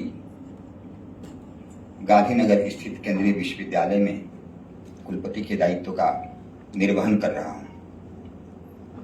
विज्ञान के छात्र होने के नाते रुचि रहती है भारतीय ज्ञान परंपरा में, और जो भारतीय ज्ञान के मुख्य स्रोत हैं हमारे वेद और उपनिषद, उनमें अभी गुरु महाराज जी का व्याख्यान विस्तृत रूप से सुनने का सुअवसर प्राप्त हुआ। हमारे वेद और उपनिषद विभिन्न प्रकार के जितने भी हम ज्ञान और विज्ञान की चर्चा करें वो सबके मूल स्रोत हैं। और जैसा कि गुरु महाराज ने मैक्स मुलर का नाम लिया, केवल भारतीय ही नहीं बल्कि विदेशों के जितने भी बड़े बड़े दार्शनिक हुए वो सभी यही मानते हैं कि इसी भारत भूमि पर सर्वप्रथम ज्ञान के रूप में वेदों का अवतरण हुआ, जिसमें ऋग्वेद सबसे प्रथम वेद माना जाता है। और अभी हम आधुनिक विज्ञान के जितने भी स्रोत हैं, जितने भी भिन्न भिन्न शाखाएं हैं, चाहे हम केमिस्ट्री की, रसायन विज्ञान की बात करें, भौतिक विज्ञान की बात करें, नौका विज्ञान की बात करें, चिकित्सा विज्ञान की बात करें, भेषज विज्ञान, मेडिसिन केमिस्ट्री की बात करें, ये सबके मूल स्रोत वेद हैं और वेद से प्रारंभ होता है। हम उदाहरण स्वरूप कुछ आपके समक्ष अपनी बातों को रखूंगा। जैसा कि हमने देखा मैटर और एनर्जी के बारे में, ऋग्वेद में, अथर्ववेद में विस्तृत रूप से इसकी चर्चा है कि अग्नि को ऊर्जा का सम्राट कहा गया है और अग्नि को पदार्थ कहा गया है, अग्नि को ऊर्जा भी कहा गया है। और ऋग्वेद और वैदिक ज्ञान के आधार पर महर्षि कणाद वैशेषिक सूत्र में ये विशेष रूप से जब व्याख्या करते हैं तो वो लिखते हैं कि जब हम वस्तु या पदार्थ कहते हैं तो पदार्थ हमें जो दिखाई पड़ते हैं तत्व, उसके अलावे जो नहीं दिखाई पड़ते हैं, यहाँ तक कि ताप और विभिन्न प्रकार की ऊर्जा, वो भी पदार्थ हैं। ताप को भी उन्होंने पदार्थ कहा। और 20वीं सदी में जाके जब आइंस्टीन ने कहा कि हम ऊर्जा को भी पदार्थ में हम बदल सकते हैं, matter can be converted into energy, तब हम जाकर के उस सिद्धांत को समझे। जबकि महर्षि कणाद ने ईसा से 600 वर्ष पहले वैशेषिक सूत्र में उसको बता दिया था। इस प्रकार हमारे पास अनेक उदाहरण हैं। पृथ्वी के बारे में ऋग्वेद में वर्णन है कि पृथ्वी के अंदर गुरुत्व है और पृथ्वी की उत्पत्ति सूर्य से हुई है। महाभारत में भी जब भीष्म युधिष्ठिर को पृथ्वी के बारे में बताते हैं तो पृथ्वी के गुरुत्व के बारे में बताते हैं, पृथ्वी के भार के बारे में बताते हैं, पृथ्वी के आकर्षण के बारे में बताते हैं। और उसी का वर्णन विस्तृत रूप से जब महर्षि कणाद वैशेषिक सूत्र में करते हैं तो महर्षि कणाद स्पष्ट रूप से कहते हैं कि पृथ्वी के अंदर गुरुत्वाकर्षण शक्ति है। बल और गति के बीच में क्या तादात्म्य है उसके बारे में बताते हैं। और वैशेषिक सूत्र के ऊपर जब भाष्य लिखा जाता है तो उसमें गति के 3 नियम के बारे में बताया गया, जो कि ईसा से 600 वर्ष पहले वैशेषिक सूत्र था। और उसी गति के 3 नियमों के बारे में न्यूटन 17वीं शताब्दी में जब बताते हैं तब हमको पढ़ाया जाता है कि न्यूटन के गति के सिद्धांत थे। पदार्थ विज्ञान के बारे में वैशेषिक सूत्र में सबसे पहले महर्षि कणाद थे जिन्होंने बताया कि किसी भी पदार्थ का हम विखंडन करें, विखंडन करते करते जाएं तो अंततः जो बचता है वो परमाणु है और परमाणु के संयोजन से अणु का निर्माण होता है। तो पदार्थ विज्ञान या यूं कहें एटॉमिक थियरी के जो जनक हैं वो महर्षि कणाद ईसा से 600 वर्ष पूर्व। और उसी परमाणु विज्ञान के उन्हीं सिद्धांतों को जब डाल्टन ने 1803 ईस्वी में दिया तब हमको पढ़ाया जाने लगा और सारे टेक्स्ट बुक्स में पढ़ाया जाता है कि एटॉमिक थियरी डाल्टन के द्वारा दी गई थियरी है। इस प्रकार के बहुत सिद्धांत हैं, अनेकों सिद्धांत हैं जो पूरे विश्व में मेडिकल साइंस, चिकित्सा विज्ञान बिल्कुल अपने शैशवा काल में था। उस समय काशी की धरती से जन्मे हुए महर्षि सुश्रुत ईसा से 600 वर्ष पूर्व सुश्रुत संहिता में 125 वो शल्य चिकित्सा संबंधित उपकरणों के बारे में चर्चा करते हैं, 300 ऑपरेशंस के बारे में चर्चा करते हैं। वो रीनोप्लास्टिक सर्जरी कि किस प्रकार नाक से या अन्य अंग किस प्रकार इधर से उधर हो जाए तो उसको सर्जरी करके हम ठीक कर सकते हैं, महर्षि सुश्रुत ने वहां पर बताया। 700 पेड़ों के बारे में और पेड़ों के औषधीय गुणों के बारे में बताते हैं महर्षि सुश्रुत। और एलोपैथिक साइंस तो बहुत बाद में आया। तो विश्व के जो बड़े बड़े देश हैं उन देशों में ज्ञान का जो कितना अभाव था, और देखें जो हम नई से नई जितनी भी डिस्कवरीज हैं उसके स्रोत में हमारे मूल वेद और वेद आधारित ज्ञान और वेद उपनिषद आधारित ज्ञान है। पृथ्वी के गुरुत्व की शक्ति में मैंने बताया, उसको विशिष्ट रूप से व्याख्या आगे की तरफ आर्यभट्ट, जो कि ईसा से 476 ईस्वी बाद 5वीं शताब्दी में ईसा बाद पैदा होते हैं आर्यभट्ट। वो पृथ्वी अपने अक्ष पर घूमती है, वर्णन है ऋग्वेद में भी, अथर्ववेद में भी, मगर उसके आधार पर आगे व्याख्या करते हैं आर्यभट्टियम में। महज 23 वर्ष की उम्र में आर्यभट्टियम नामक पुस्तक में वो विशिष्ट रूप से चर्चा करते हैं कि पृथ्वी अपने अक्ष पर घूमती है और पृथ्वी सूर्य के चारों ओर घूमती है, और विभिन्न ग्रहों की क्या स्थिति है उसका सटीक दूरी का पता लगाते हैं और लिखते हैं। और यहां तक कि पाई का अनुमान भी, पाई का दशमलव के 4 अंकों तक प्रतिपादित करते हैं, और शून्य के बारे में तो विशेष रूप से वर्णन करते हैं। और उनके आर्यभट्ट से कितने वर्षों बाद, लगभग 1000 वर्ष बाद, कोपरनिकस ने वही सिद्धांत दिया कि पृथ्वी सूर्य के चारों ओर घूमती है। तो हमको ये पढ़ाया जाता है पाठ्य पुस्तकों में अभी। और उसके बाद बहुत सारे तारों और ग्रहों के बारे में हमारे यहाँ ब्राह्मणिर जी, जो कि चंद्रगुप्त विक्रमादित्य के नवरत्नों में से एक थे, वो विस्तृत रूप से चर्चा करते हैं कि तारे और चंद्रमा के अंदर जो अपनी रोशनी है, उनकी रोशनी अपनी नहीं, वो सूर्य की रोशनी है। वेदों में भी वर्णन है, और वेदों में वर्णन के आधार पर ब्राह्मणिर इस प्रकार लिखते हैं। और भास्कराचार्य जी 12वीं शताब्दी में गुरुत्वाकर्षण के सिद्धांत को और विस्तृत रूप से व्याख्या करते हैं, और विभिन्न जो प्लैनेट्स हैं एक दूसरे के बारे में सामंजस्य और दूरी के बारे में बताते हैं। यही नहीं, एक से एक अद्भुत वैज्ञानिक विचार हमारे वेदों में, उपनिषदों में है, जिसको आज तक हम आधुनिक विज्ञान वहां तक अभी नहीं पहुंच पाया है। उदाहरण के तौर पे नागार्जुन बहुत बड़े रसायनज्ञ थे, रसायन विज्ञान के बारे में हमारे वेदों में चर्चा है, विशेष रूप से चर्चा है। आचार्य नागार्जुन ने सर्वप्रथम विधि विकसित की कि हम पारे को स्वर्ण में और दूसरे तत्वों में हम बदल सकते हैं, और एक अल्केमी, एक परंपरा चल गई इस प्रकार के रसायन विज्ञानों की। मैं मूलतः काशी हिंदू विश्वविद्यालय का विद्यार्थी हूं।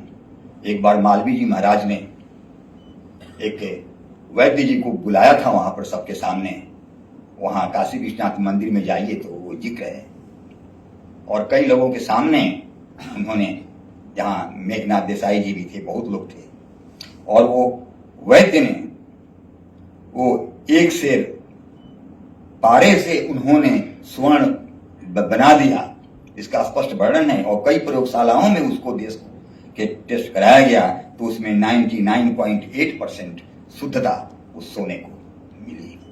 और आज तक हमारा मॉडर्न साइंस केवल ये जान पाया है आज तक सिर्फ कि पारा का एटॉमिक नंबर 80 है, सोने का एटॉमिक नंबर 79 है। एक प्रोटॉन यदि हम उसमें से निकाल दें, पारा से तो सोना बन सकता है, मगर किसी ने अभी बना करके नहीं दिखाया है। तो उस समय का ऋग्वेद, उसके बाद नागार्जुन, हजारों वर्ष व्यतीत हो चुके। तो आज हमें आवश्यकता है कि हम जो ज्ञान विज्ञान के जो खजाना के तौर पर जो हमारे वेद हैं, उपनिषद हैं, उसमें उस ज्ञान को हम निकालें। और मैं बहुत प्रसन्नता के साथ कहना चाहूंगा कि राष्ट्रीय शिक्षा नीति 2020 ये हमारे लिए दरवाजा खोल रही है कि हम भारतीय ज्ञान परंपरा की तरफ हम आगे बढ़ें। हम ज्ञान विश्व से कहीं से भी लेने में हमको हिचक नहीं है, मगर हमारी जड़ें हमारी भारतीयता में हो, हमारी भारतीय संस्कृति में हो, हमारी वेद और वैदिक परंपराओं में हम निहित हों, ताकि हम कहीं भी अपने देश में रहें, विदेश में रहें, हमारे देखने का नजरिया वो भारतीय नजरिया हो, हम भारतीय संस्कृति के नजरिए से हम देखें। तो यह आवश्यक है कि विशेष करके राष्ट्रीय शिक्षा नीति के आधार पर जहां जहां भी पढ़ाई चल रही है, हमारे देश में पढ़ाई चल रही है, आधुनिक ज्ञान विज्ञान की पढ़ाई चल रही है, अब प्रयास होने लगा है कि हम हमारे वेदों में भी उपनिषदों में जहां जहां विज्ञान है उसको हम आधुनिक विज्ञान के साथ जोड़ें, और जोड़ करके पढ़ाई चल रही है। हमारे गुजरात केंद्रीय विश्वविद्यालय में भी इस प्रकार की पढ़ाई है। 2-2 क्रेडिट का कोर्स हमारे भारतीय ज्ञान विज्ञान कंपलसरी है पढ़ने के लिए। यदि फिजिक्स का स्टूडेंट है तो हमारे वेदों में उपनिषदों में कहां कहां फिजिक्स के सिद्धांत है, उसको और मॉडर्न साइंस के सिद्धांत को जोड़ने की जरूरत है। क्योंकि हम सभी जानते हैं हम स्वतंत्र तो हुए मगर उसी पाश्चात्य दृष्टिकोण के अनुरूप जो हमको पढ़ाया जा रहा है। तो केवल हमारी संस्कृति ही संक्रमित नहीं हो रही है, हमारा ज्ञान भी संक्रमित हो रहा है।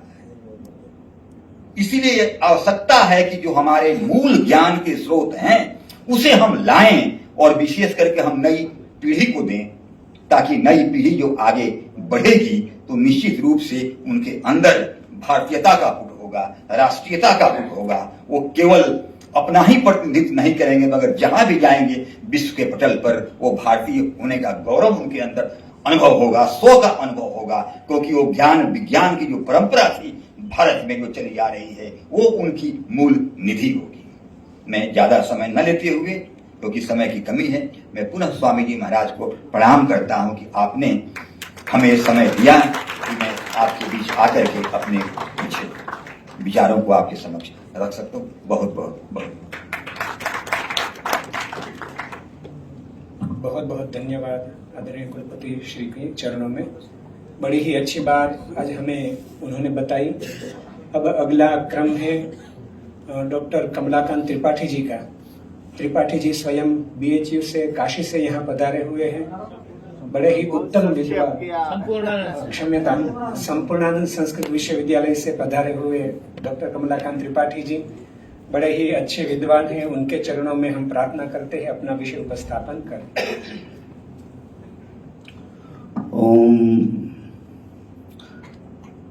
अखंडम सहजं चैव सच्चिदाकार विग्रहं सर्वशेषितया भान्तं तमानन्दमुपास्महे। माधवस्य वदने हसितेन स्वच्छदन्तविसरातनुकान्तिः अम्बुदे तडिदिवस्फुर्तिनो मङ्गलं सततमेव तनोतु। इस वैदिक सम्मेलन में समुपस्थित तत्त स्रोत सदाचारों से विभूषित कलेवर सभी महापुरुष के प्रति अभिवादन निवेदन करते हुए मैं यत्किंचित शब्द ही करना चाहूँगा, क्योंकि आज की गोष्ठी में प्रकरण जो है थोड़ा सा दूसरी ओर चला गया है।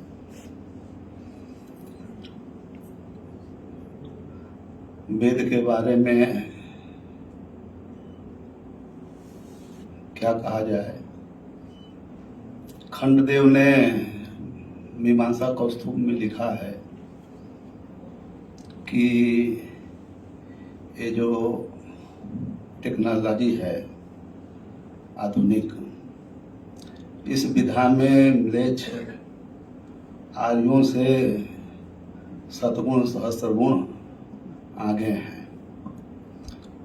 तो उनका भौतिक विज्ञान में वैशिष्ट्य है। आर्यों का वैशिष्ट्य धर्माधर्म के प्रतिपादन में है। धर्माधर्म धर्म का अनुष्ठान करते हुए अधर्म से व्यावृत्त होते हुए निःश्रेयस को प्राप्त करें, इसमें आर्यों का वैशिष्ट्य है। आज भी या कभी भी जो पाश्चात्य जन हैं वो आर्यों से ऊपर नहीं जा सकते। और अन्वय व्यतिरेक आधुनिक अनुसंधान से गम्य जो भी भौतिक विज्ञान प्रधान अनुसंधान है उसमें वो ऊपर रहेंगे। अच्छी बात है, हमारी उधर दृष्टि नहीं है। इस तरह से हमने देखा कि जो वर्णाश्रमी है, यदि शास्त्र जो कहता है उसके अनुसार यदि हम चलते हैं तो अन्य आधुनिक विधा में कंप्यूटर के माध्यम से हम काम करें या सर्विस करें, उसके लिए समय नहीं है। ब्रह्म मुहूर्त में उठने से लेकर के शयन पर्यंत सारे के सारे कार्य विहित हैं, ये यथार्थ पक्ष है। वेद के लिए वेद पारायण हो रहा है तो उसमें वेद जो यही ग्रहण करें तो उसके लिए यम नियम व्रत धारण करना पड़ता है, अन्यथा उनका ग्रहण नहीं हो सकता। तुल्यम च सांप्रदायिकम सूत्र है। तो तपो विशेषैर विविधैर व्रतैश्च श्रुतिचोदितैः वेदः कृष्णोधिगंतव्यः सरहस्योदि जन्मना। ये मनुष्य का स्मरण है। तो विधि भाग के अध्ययन के लिए जो नियम हैं अध्याय अनध्याय इत्यादि का, गुरु शिष्य भाव और अन्य ब्रह्मचारी के जो व्रत हैं उनका पालन करना पड़ता है। बिना पालन किए हुए जिस वेद का ग्रहण भी हम नहीं कर सकते, प्रयत्नेन धारयन्तः अद्यापि शिष्टा दृश्यन्ते। तो प्रयत्न पूर्वक जिसका धारण हो वह लोक में सबसे विशिष्ट महत्वपूर्ण शब्द राशि हो सकती है। इससे ही वेद का प्रामाण्य सिद्ध होता है। तो इस पर हमारे वार्तिककार कहते हैं, यस्मात् कारणात् अहमेनं प्रयत्नेन धारयामः तस्मात् कारणात् वेदस्य प्रामाण्यम स्वीकर्तव्यम। इस विधा को हम मानेंगे तो पुरुषाधीनम वेदस्य प्रामाण्यम अभ्युपगतम स्यात्। पुरुष प्रयत्न के अधीन वेद के प्रामाण्य को हम स्वीकार करेंगे, यह हमारे वार्तिककार को अभिष्ट नहीं है। जब तक वेद ही न बताए कि वो प्रमाण है, वह निश्रेयस प्राप्ति के उपाय को बताता है, तब तक हम उसको प्रमाण के रूप में नहीं स्वीकार कर सकते। काशी की एक घटना है, दयानंद सरस्वती जी वहां पर शास्त्रार्थ करने आए थे तो काशी के विद्वानों ने, आप लोग जानते होंगे, विशुद्धानंद जी के यहाँ गए कि शास्त्रार्थ के लिए आए हैं। तो उन्होंने कहा कि 2-4-5 मिनट यदि ठहर जाएंगे वो तो मैं जान लूंगा कि वो विद्वान है। तो वहाँ उन्होंने कहा कि प्रमाण के रूप में जो भी वचन उचित किए जाएंगे ये पुराण, स्मृति, धर्मशास्त्र इत्यादि के नहीं होंगे, वेद से ही वैदिक वचन ही, मंत्र इत्यादि होना चाहिए। तो इसी पर जो है स्वामी जी ने तर्हि वेदस्य प्रामाण्यम वेदे नहीं उपसादिता ऐसा कहा, तो उतने पर ही वो मौन हो गए। तो गुरुओं से हमने ऐसा सुना तो हमारे मन में जिज्ञासा हुई कि वह कौन सा वेद वाक्य है जो साक्षात बता रहा है कि वेदा प्रमाणम। स्वामी जी ने इस तरह से जब प्रश्न किया तो अवश्य वेद में कोई न कोई वाक्य होना चाहिए, ऐसी हमें जिज्ञासा हुई। तो वार्तिक का अध्ययन करते हुए हमें मिला वेदांग अष्टा कपाल है, इसके वाक्य शेष में हो सकता है आज उपलब्ध न हो, लेकिन वार्तिककार ने कल्पसूत्राधिकरण में लिखा है आचार्य वचः प्रमाणम, आचार्यो वेद। तो आचार्य वचः प्रमाणम, यह वेद ही बता रहा है कि वेद प्रमाण है। वो स्वाध्यायोध्येतव्य है, ये अध्ययन विधि का हम अनुसंधान करेंगे, समय नहीं है ज्यादा, उस पर नहीं करेंगे। तो उससे भी निश्चित होता है कि वेद स्वयं ही किस तरह उसका अध्ययन करना चाहिए, किस रूप से उसका धारण करना चाहिए, यह बता रहा है। आज जो कुछ भी हम ब्रह्मचारी हैं, गृहस्थ हैं, सन्यासी हैं, वानप्रस्थाश्रम तो इस समय लुप्त है। जो कुछ भी तिलक इत्यादि दिखाई दे रहा है, पूजन वूजन कर्म इत्यादि, वो सब के बीच में वेद है। वेद नहीं होता तो कुछ नहीं होता। और दूसरी बात है कि वेद जो है जातिवादी है। जातियां पहले से चली आ रही हैं। वेद उपाय बताता है, ब्राह्मण हैं, क्षत्रिय हैं, वैश्य हैं, योगी हैं, म्लेच्छ धर्मों का भी वर्णन है। महाभारत में आया है कि युधिष्ठिर की तरफ से म्लेच्छ इत्यादि भी युद्ध कर रहे थे, इस तरह से बताया है। तो सबके लिए धर्मों का विधान कर दिया है कि किस रूप से, किस योग्यता को प्राप्त करके किसको कैसे धर्म का अनुष्ठान करना है। तो वो सारे अनादिकाल से यदि उस तरह के पुरुष यदि उपलब्ध हमें हो रहे हैं तो वेदानुसार उस प्रकार से वह अपने धर्म का अनुष्ठान करके निश्रेयस को प्राप्त करें। कर्मणा वर्ण है तो ब्राह्मण, ये बहुत ही मतलब इससे विचार किया गया है। ब्राह्मण का कर्म करेंगे। एक भाष्यकार जो हैं वो है पुरुषोत्तम संस्था के, हम थोड़ी चर्चा कर रहे हैं, वो प्रसंग नहीं है, लेकिन आवश्यक है वो कि जो ब्राह्मण का कर्म करेगा वो ब्राह्मण हो जाएगा, जो क्षत्रिय का कर्म करेगा वो क्षत्रिय हो जाएगा। तो कौन ब्राह्मण का कर्म नहीं करना चाहेगा? तो ब्राह्मण का कर्म करके सभी ब्राह्मण हो जाएंगे, तो आज केवल ब्राह्मण वर्ण ही होना चाहिए। तो इस तरह से, और जैसे ब्राह्मण के लिए जो विधान है, जैसे राजपुरोहित कुला यज्ञ है, सायुज्य कामव यजेयाताम, तो राजा पुरोहित, इस पर लंबा विचार किया गया है। राजा च पुरोहित द्वंद्व समास ही होगा, राज्ञ पुरोहित, इस तरह से समास नहीं होंगे। तो राजा क्षत्रिय वचन राजा है, पुरोहित ब्राह्मण ही होगा। तो यदि यह पुरोध काम स बृहस्पति सवेन यजेत, तो पुरोध काम ब्राह्मण ही हो सकता है। अन्यस्य विहितो धर्म अन्य न क्रियमाण धर्माभास, ब्राह्मण के लिए जो धर्म विहित है उसको क्षत्रिय करेगा तो उसके लिए वो धर्माभास हो जाएगा, उससे वो अनर्थ की प्राप्ति होगी। वैश्य के लिए जो विहित धर्म है उसको ब्राह्मण करेगा तो उसको अनर्थ की प्राप्ति होगी।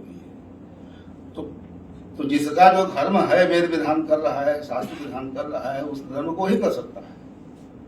तो उन लोगों को ये बताना चाहिए कि जो ब्राह्मण का धर्म शास्त्रों में आमनाथ है उसको ब्राह्मण ही करेगा, यदि दूसरा करेगा तो पतित हो जाएगा। दूसरे का जो धर्म है, क्षत्रिय का धर्म जो है, उसको ब्राह्मण करेगा तो उसका पतित हो जाएगा। ये सब धर्म शास्त्रों में कहा गया है।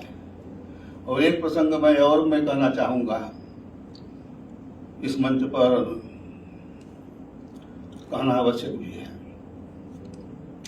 ऐसा बताया गया है कि ये मुस्लिम काल में बहुत से हमारे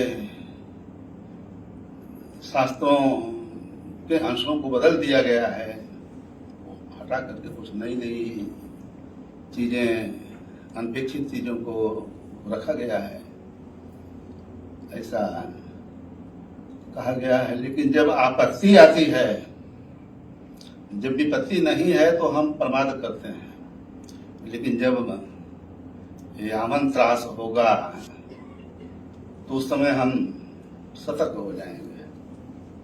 हो सकता है त्रास था हमारे संप्रदाय के भी, वेदांतेश्वर स्वामी जी हैं इत्यादि जो मुस्लिम शासक थे, उनसे श्री भाषा को कैसे बताया, ये सब सुनाई देता है, लेकिन हम वहां सतर्क रहते हैं।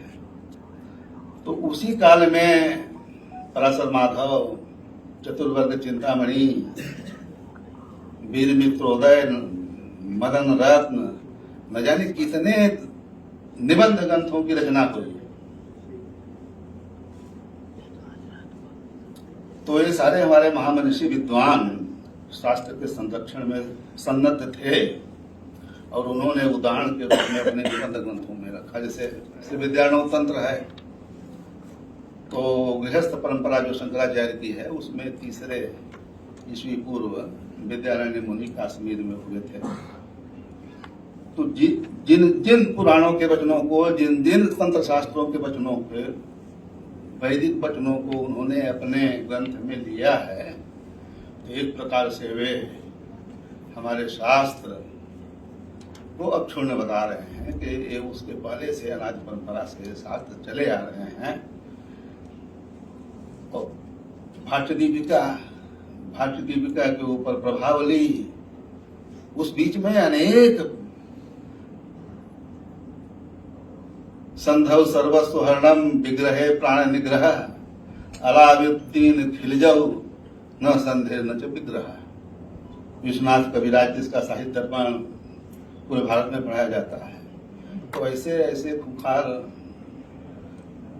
शासकों के बीच में हमारे भक्त पुरुषों ने महनीय काम किया है। हम तो यह समझते हैं कि उस काल में जितनी विद्या की वृद्धि हुई, पहले या आज उस तरह से विद्या की वृद्धि नहीं हो रही है। तो जब हमारे स्मृत पुराणों के वचनों को निबंधकारों ने अपने निबंध ग्रंथों में उदाहरण के रूप में प्रस्तुत करके अनुग्रहित किया है, हमारे सकल पुराण इत्यादि जो धर्मशास्त्र हैं उनको प्रमाणित कर दिया है, तो यह कहने का अवसर नहीं प्राप्त है यहाँ पर कि हमारे धर्मशास्त्रों में बहुत सी चीजों को लोगों ने मुस्लिम काल में बदल दिया है। इस तरह का मंच पर जो प्रतिपादन करते हैं, एक प्रकार से हमारे जो विद्या स्थान है उस पर उसके अप्रामाण्य को सिद्ध करने का प्रयास किए हैं। हमारे शास्त्र में कहीं भी जो भी स्कंद पुराण में भगवान स्वामी नारायण के लिए लिखा है, यदि निबंधकार हमारे आप्त पुरुष सतानंद मुनि यदि लिख रहे हैं तो उसको हम प्रमाण के रूप में मानेंगे। जो स्फुरता है, मालिनी, स्पंद, काम कला है, ये भगवान की जो इच्छा शक्ति है, स्वतंत्र शक्ति है, इच्छा शक्ति कर सकते हैं, तो उसी का ये नाम है, वही श्री है। उसी को स्वपद से कहा है। स्वामी ईश्वर स्वपद से निपातन किया है भगवान पांडे ने। तो स्वामी नारायण का हमने अनुसंधान किया कि भग स्ववाची है, भगवाची स्व शब्द है। श्री जितने भी शब्द अपनी बताया तंत्र शास्त्र के, वैसा सर्विद ऐश्वर्य, सकल सर्विद ऐश्वर्य के, परिपूर्ण सर्विद ऐश्वर्य के वाचक ये सब शब्द हैं। और मतवर्थी प्रत्यय करेंगे तो भगवान, स्वामी, इस तरह से। तो चाहे हम भगवान नारायण कहें, चाहे स्वामी नारायण कहें, दोनों का अर्थ एक है। तो स्वामी नारायण, भगवान नारायण, तो भगवान सहजानंद उनके अवतार हैं। इस तरह से शास्त्र से सिद्ध हुआ है। वाराणसी में भी मैंने इस पर संकेत किया है। स्वामी जी वहाँ उस समय उपस्थित नहीं थे, इसलिए हम यहाँ पर चर्चा इसकी किए हैं। तो हमारा यही कहना है कि शास्त्र का तात्पर्य महर्षियों ने धर्म और अधर्म के प्रतिपादन में या अधर्म व्यावर्तन पुरस्तर धर्मानुष्ठान से प्रसन्न होने वाले भगवान नारायण के प्रतिपादन में ही महर्षियों ने यदि देखा है, तो फिर आज हमें ये भौतिक विज्ञान में वेद का जो अन्वेषण करना है, अन्वेषण करने का जो प्रयास है, वो निश्चय ही हमारे सुकुमार मती जो वैदिक वेद पढ़ रहे हैं उनकी बुद्धि में व्यामोह पैदा करने का उपक्रम है, ऐसा हमें समझ में आया। तो जितने भी ऋषि हैं, कल्प सूत्रकार, षडंगकार, सारे धर्म शास्त्रकार, सभी ने यदि धर्माधर्म और धर्मानुष्ठान से प्रसन्न होने वाले भगवान स्वामी नारायण के प्रतिपादन में ही तात्पर्य वेदादि सकल शास्त्रों का स्वीकार किया है, तो हम क्यों उसमें जब तात्पर्य ही नहीं है जिस अर्थ का, उसमें भौतिक ज्ञान व्यक्त ढूंढने का प्रयास क्यों करें। ऋषियों ने जो मार्ग दिखाया है वेद में, जिसका अन्वेषण करने के लिए कहा है, हम उसी का अन्वेषण करके यथार्थ ज्ञान प्राप्त करके निश्रेयस को प्राप्त करें। शायद वेद का इसी में ही तात्पर्य है। और प्रकरण बदल गया था, आप लोगों के आशीर्वाद से कुछ यहाँ पर व्यक्त कर दिया। इससे अधिक पाने के लिए अवसर नहीं है, समय हो गया है। सारे महानुभावों के चरणों में प्रणाम करते हैं।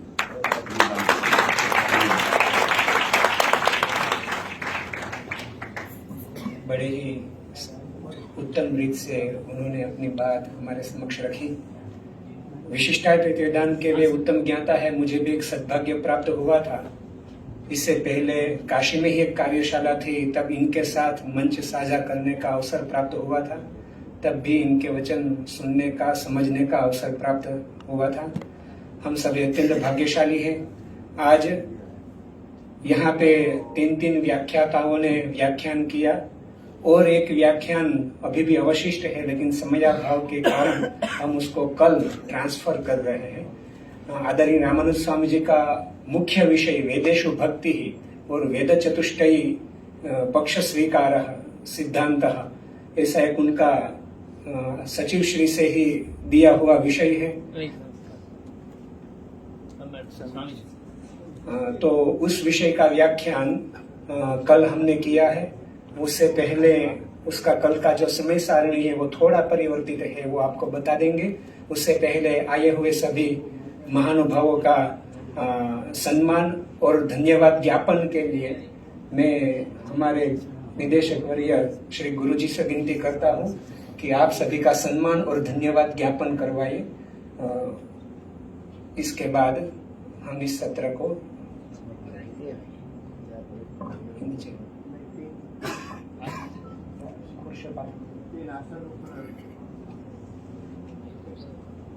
एक चौथा आसन रखो, हमारे पूज्य पास राधेश्याम शास्त्री जी आए। यहाँ पे व्यवस्था की जा रही है, तब तक मैं पूज्य स्वामी जी के चरणों में विनती करता हूँ 2 मिनट आप हम सभी को आशीर्वाद प्रदान करें। पूज्य स्वामी जी।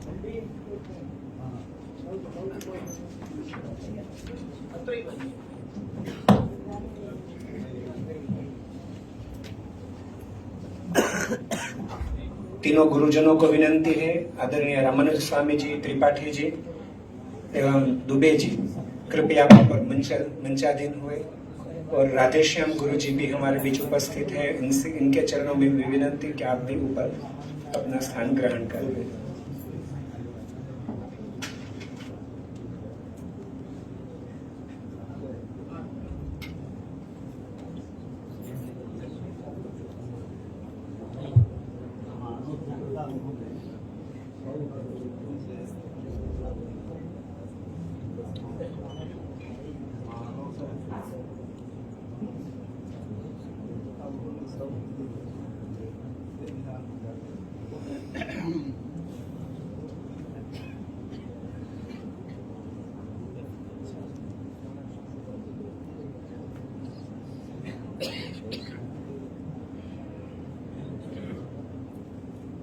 ओम।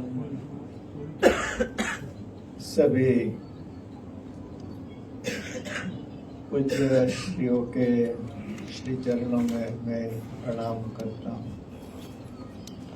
आज इतना आनंद आ रहा है। पूज्य गुरु जी, आपने तो इतनी क्षितिज खोल दी है कि हम सारे के सारे आजीवन कार्य करें तो भी कम पड़ेगा। सोचा नहीं था। मैं माननीय कुलपति जी से कह रहा था, भारतवर्ष की गरिमा क्या है? सीधे सादे वस्त्र है, कूप जल पीते हैं, तप करते हैं, और भारत के श्रेष्ठ ऋषि का दर्शन उनमें होता है। वो सुटेड बुटेड में नहीं होता। गुरु जी आपको मैं प्रणाम करता हूँ। आपने बहुत सारी चीजें रखी है, हमारे दिमाग में भी बहुत सारी चीजें इसमें से आ रही है, हम चर्चा करेंगे।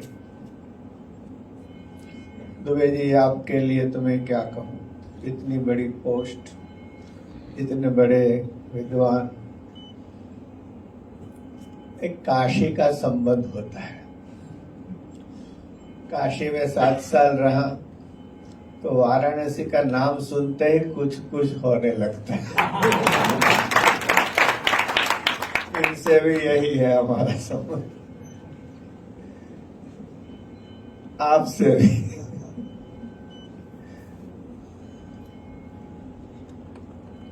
वैसे तो कमलाकांत जी ने बहुत कुछ कहा है, तो मैं तो छोटा हूं, तो ज्यादा तो नहीं कह सकता। वेद अगाध सागर है ज्ञान का, उनमें इतने विषय हैं। गुजराती में एक कविता है,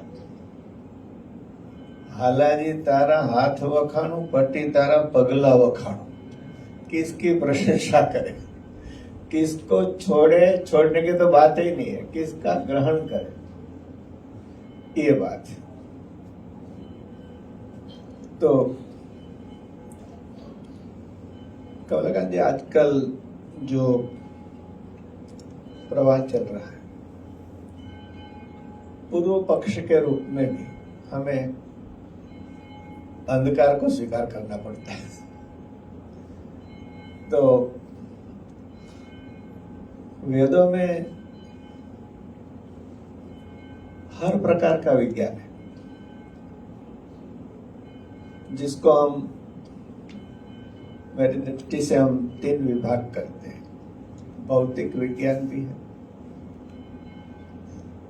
आत्मविज्ञान भी है, और वैष्णव साधु है तो भगवत विज्ञान भी है। तिमही का बहुत अच्छा अर्थ किया। तो ये सारे की सारी विद्या वेदों में है। आपने अच्छी तरह से उसका सिर्फ नामोल्लेख से प्रतिपादन किया, बहुत अच्छा लगा। आपको मैं बहुत बहुत धन्यवाद और अभिवादन करता हूँ। हमारे प्रोफेसर कमलाकांत जी बहुत अच्छे विद्वान हैं, संप्रदाय से बहुत परिचित है। स्कंद पुराण की चर्चा भी आपने थोड़ी की। हमारी कई शाखाएं लुप्त है, कई प्राप्त होती है, कोई नहीं प्राप्त होती है। स्कंद पुराण में वासुदेव महात्मा का भी ऐसी स्थिति है। चर्चाएं चलती हैं, आप जानते हैं। हमारे पास 4 जगह से नहीं 5 जगह से प्रकाशित किया हुआ, स्वामीनारायण संप्रदाय का 5 जगह से प्रकाशित किया हुआ स्कंद पुराण का वासुदेव महात्म्य है। कोई ग्रंथों में स्कंद पुराण में वो नहीं मिलता है। हमारे पास 250 साल की हस्तप्रत भी है, गुरु ग्रंथमाला से प्रकाशित है, नाग प्रकाशन से है, कन्नड़ से है, और ये मोतीलाल बनारसी से। और हमारे यहाँ गुजरात में बहुत बड़े विद्वान हुए, स्वामी भिक्षु अखंडानंद सरस्वती जी महाराज, तो उन्होंने जो भाषांतर किया है वो प्रति भी हमारे पास है। और वेंकटेश्वर बहुत प्रामाणिक ग्रंथमाला वेंकटेश्वर प्रेस माना जाता है, उनकी भी प्रति है। तो वासुदेव महात्म्य इस संप्रदाय में बहुत प्रेम से माना जाता है। आपने उल्लेख किया, हाँ, हम आपके आभारी हैं। आपसे तो और भी हम चर्चा करेंगे, कुछ विद्वानों के साथ आपको भी चर्चा करनी है।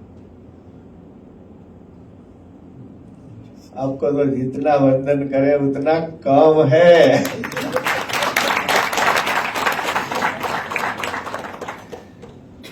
मुझे आनंद यह है इस भूमि पे इतने सारे वेद पाठी विद्वान यहाँ आए हैं, हमारे रोम रोम पुलकित हो रहे हैं। आपके पद रज से ये धरा और पावन हुई है।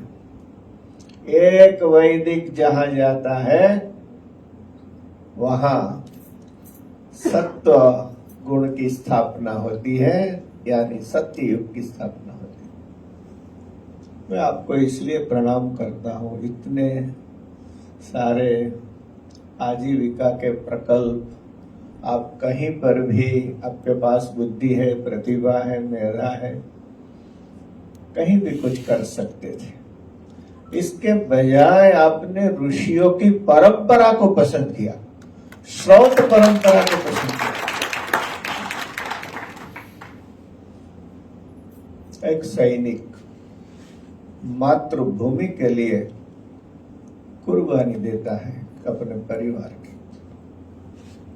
आपने भारतीय संस्कृति के लिए भौतिक जगत की अपेक्षाओं की कुर्बानी दी है। आपको हम जितना भी वंदन करें उतना कम है। हमारे वयोवृद्ध गुरुजी राधेश्याम गुरुजी भी आए हैं, ऋषि तुल्य जीवन है। उनका दर्शन करके हमें बहुत ही आनंद हो रहा है। उनकी पूजा करके भी हम धन्यता का अनुभव करेंगे। आइए गुरु जी।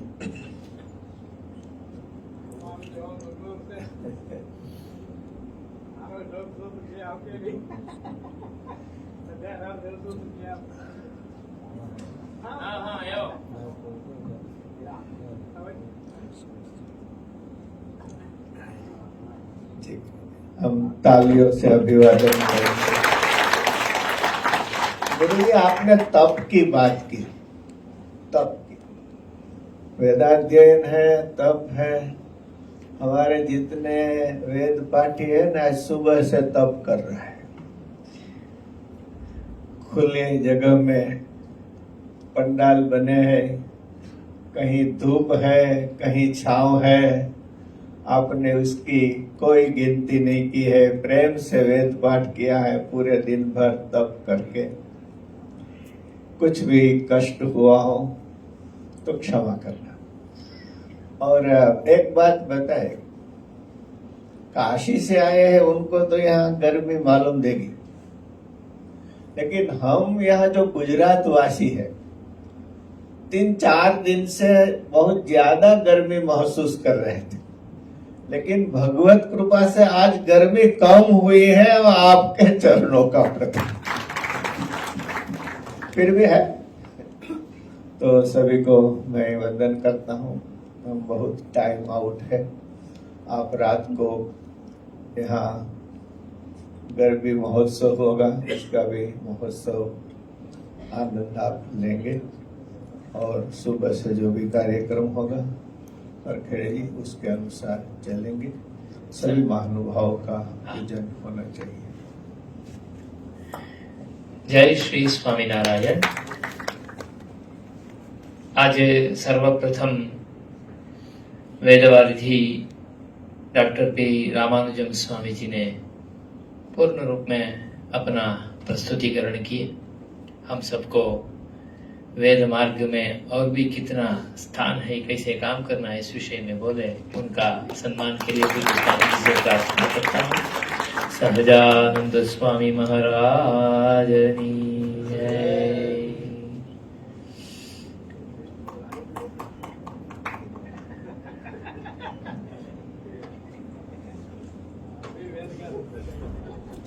डॉक्टर दुबे जी और उनका सम्मान हो रहा है। गोपीनाथ जी महाराज की जय। ऐसा ही राधे श्याम जी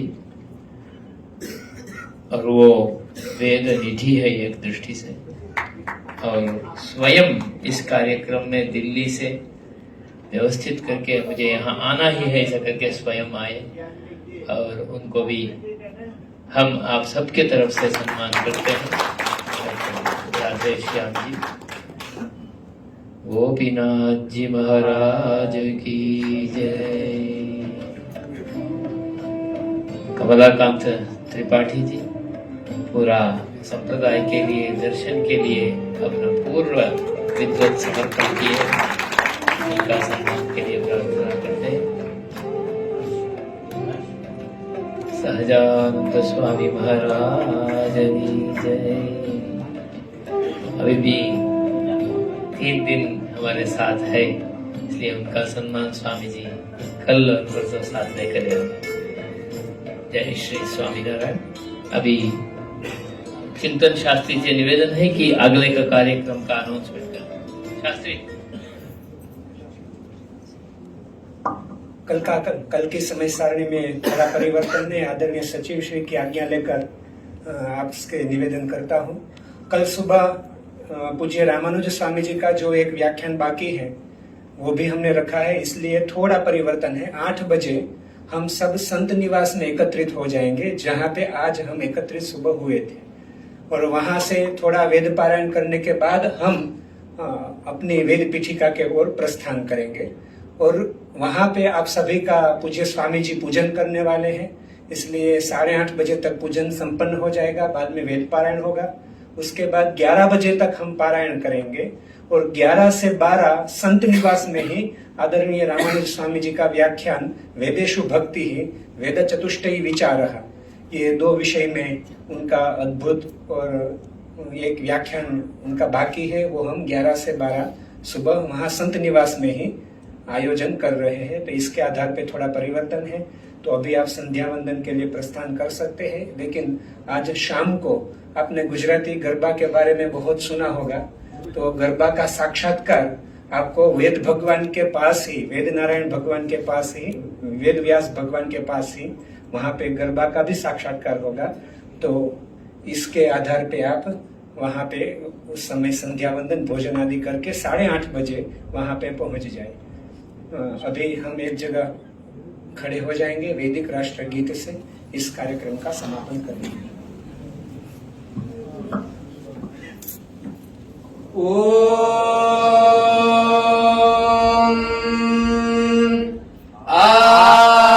ब्रह्मन् ब्राह्मणो ब्रह्मवर्चसे जायतामास्मिन् राष्ट्रे राजन्य इषव्यः शूरो महारथो जायताम् दोग्धिर्धेनुर्बोढा नट्वानाशुसप्तिः पुरन्धिर्योषा जिष्णोरथेष्ठा सभेयो युवा स्य यजमानस्य वीरो जायताम् निकामेन परजन्यो वर्षतु फलिन्यो न औषधयः पच्यन्ताम् योगक्षेमो नः कल्पताम्। ॐ शान्ति शान्ति शान्तिः। सभी गुरुजन अभी प्रस्थान करेंगे, तब तक हम यहाँ बैठे रहते हैं, उनके बाद हम यहाँ से प्रस्थान करेंगे।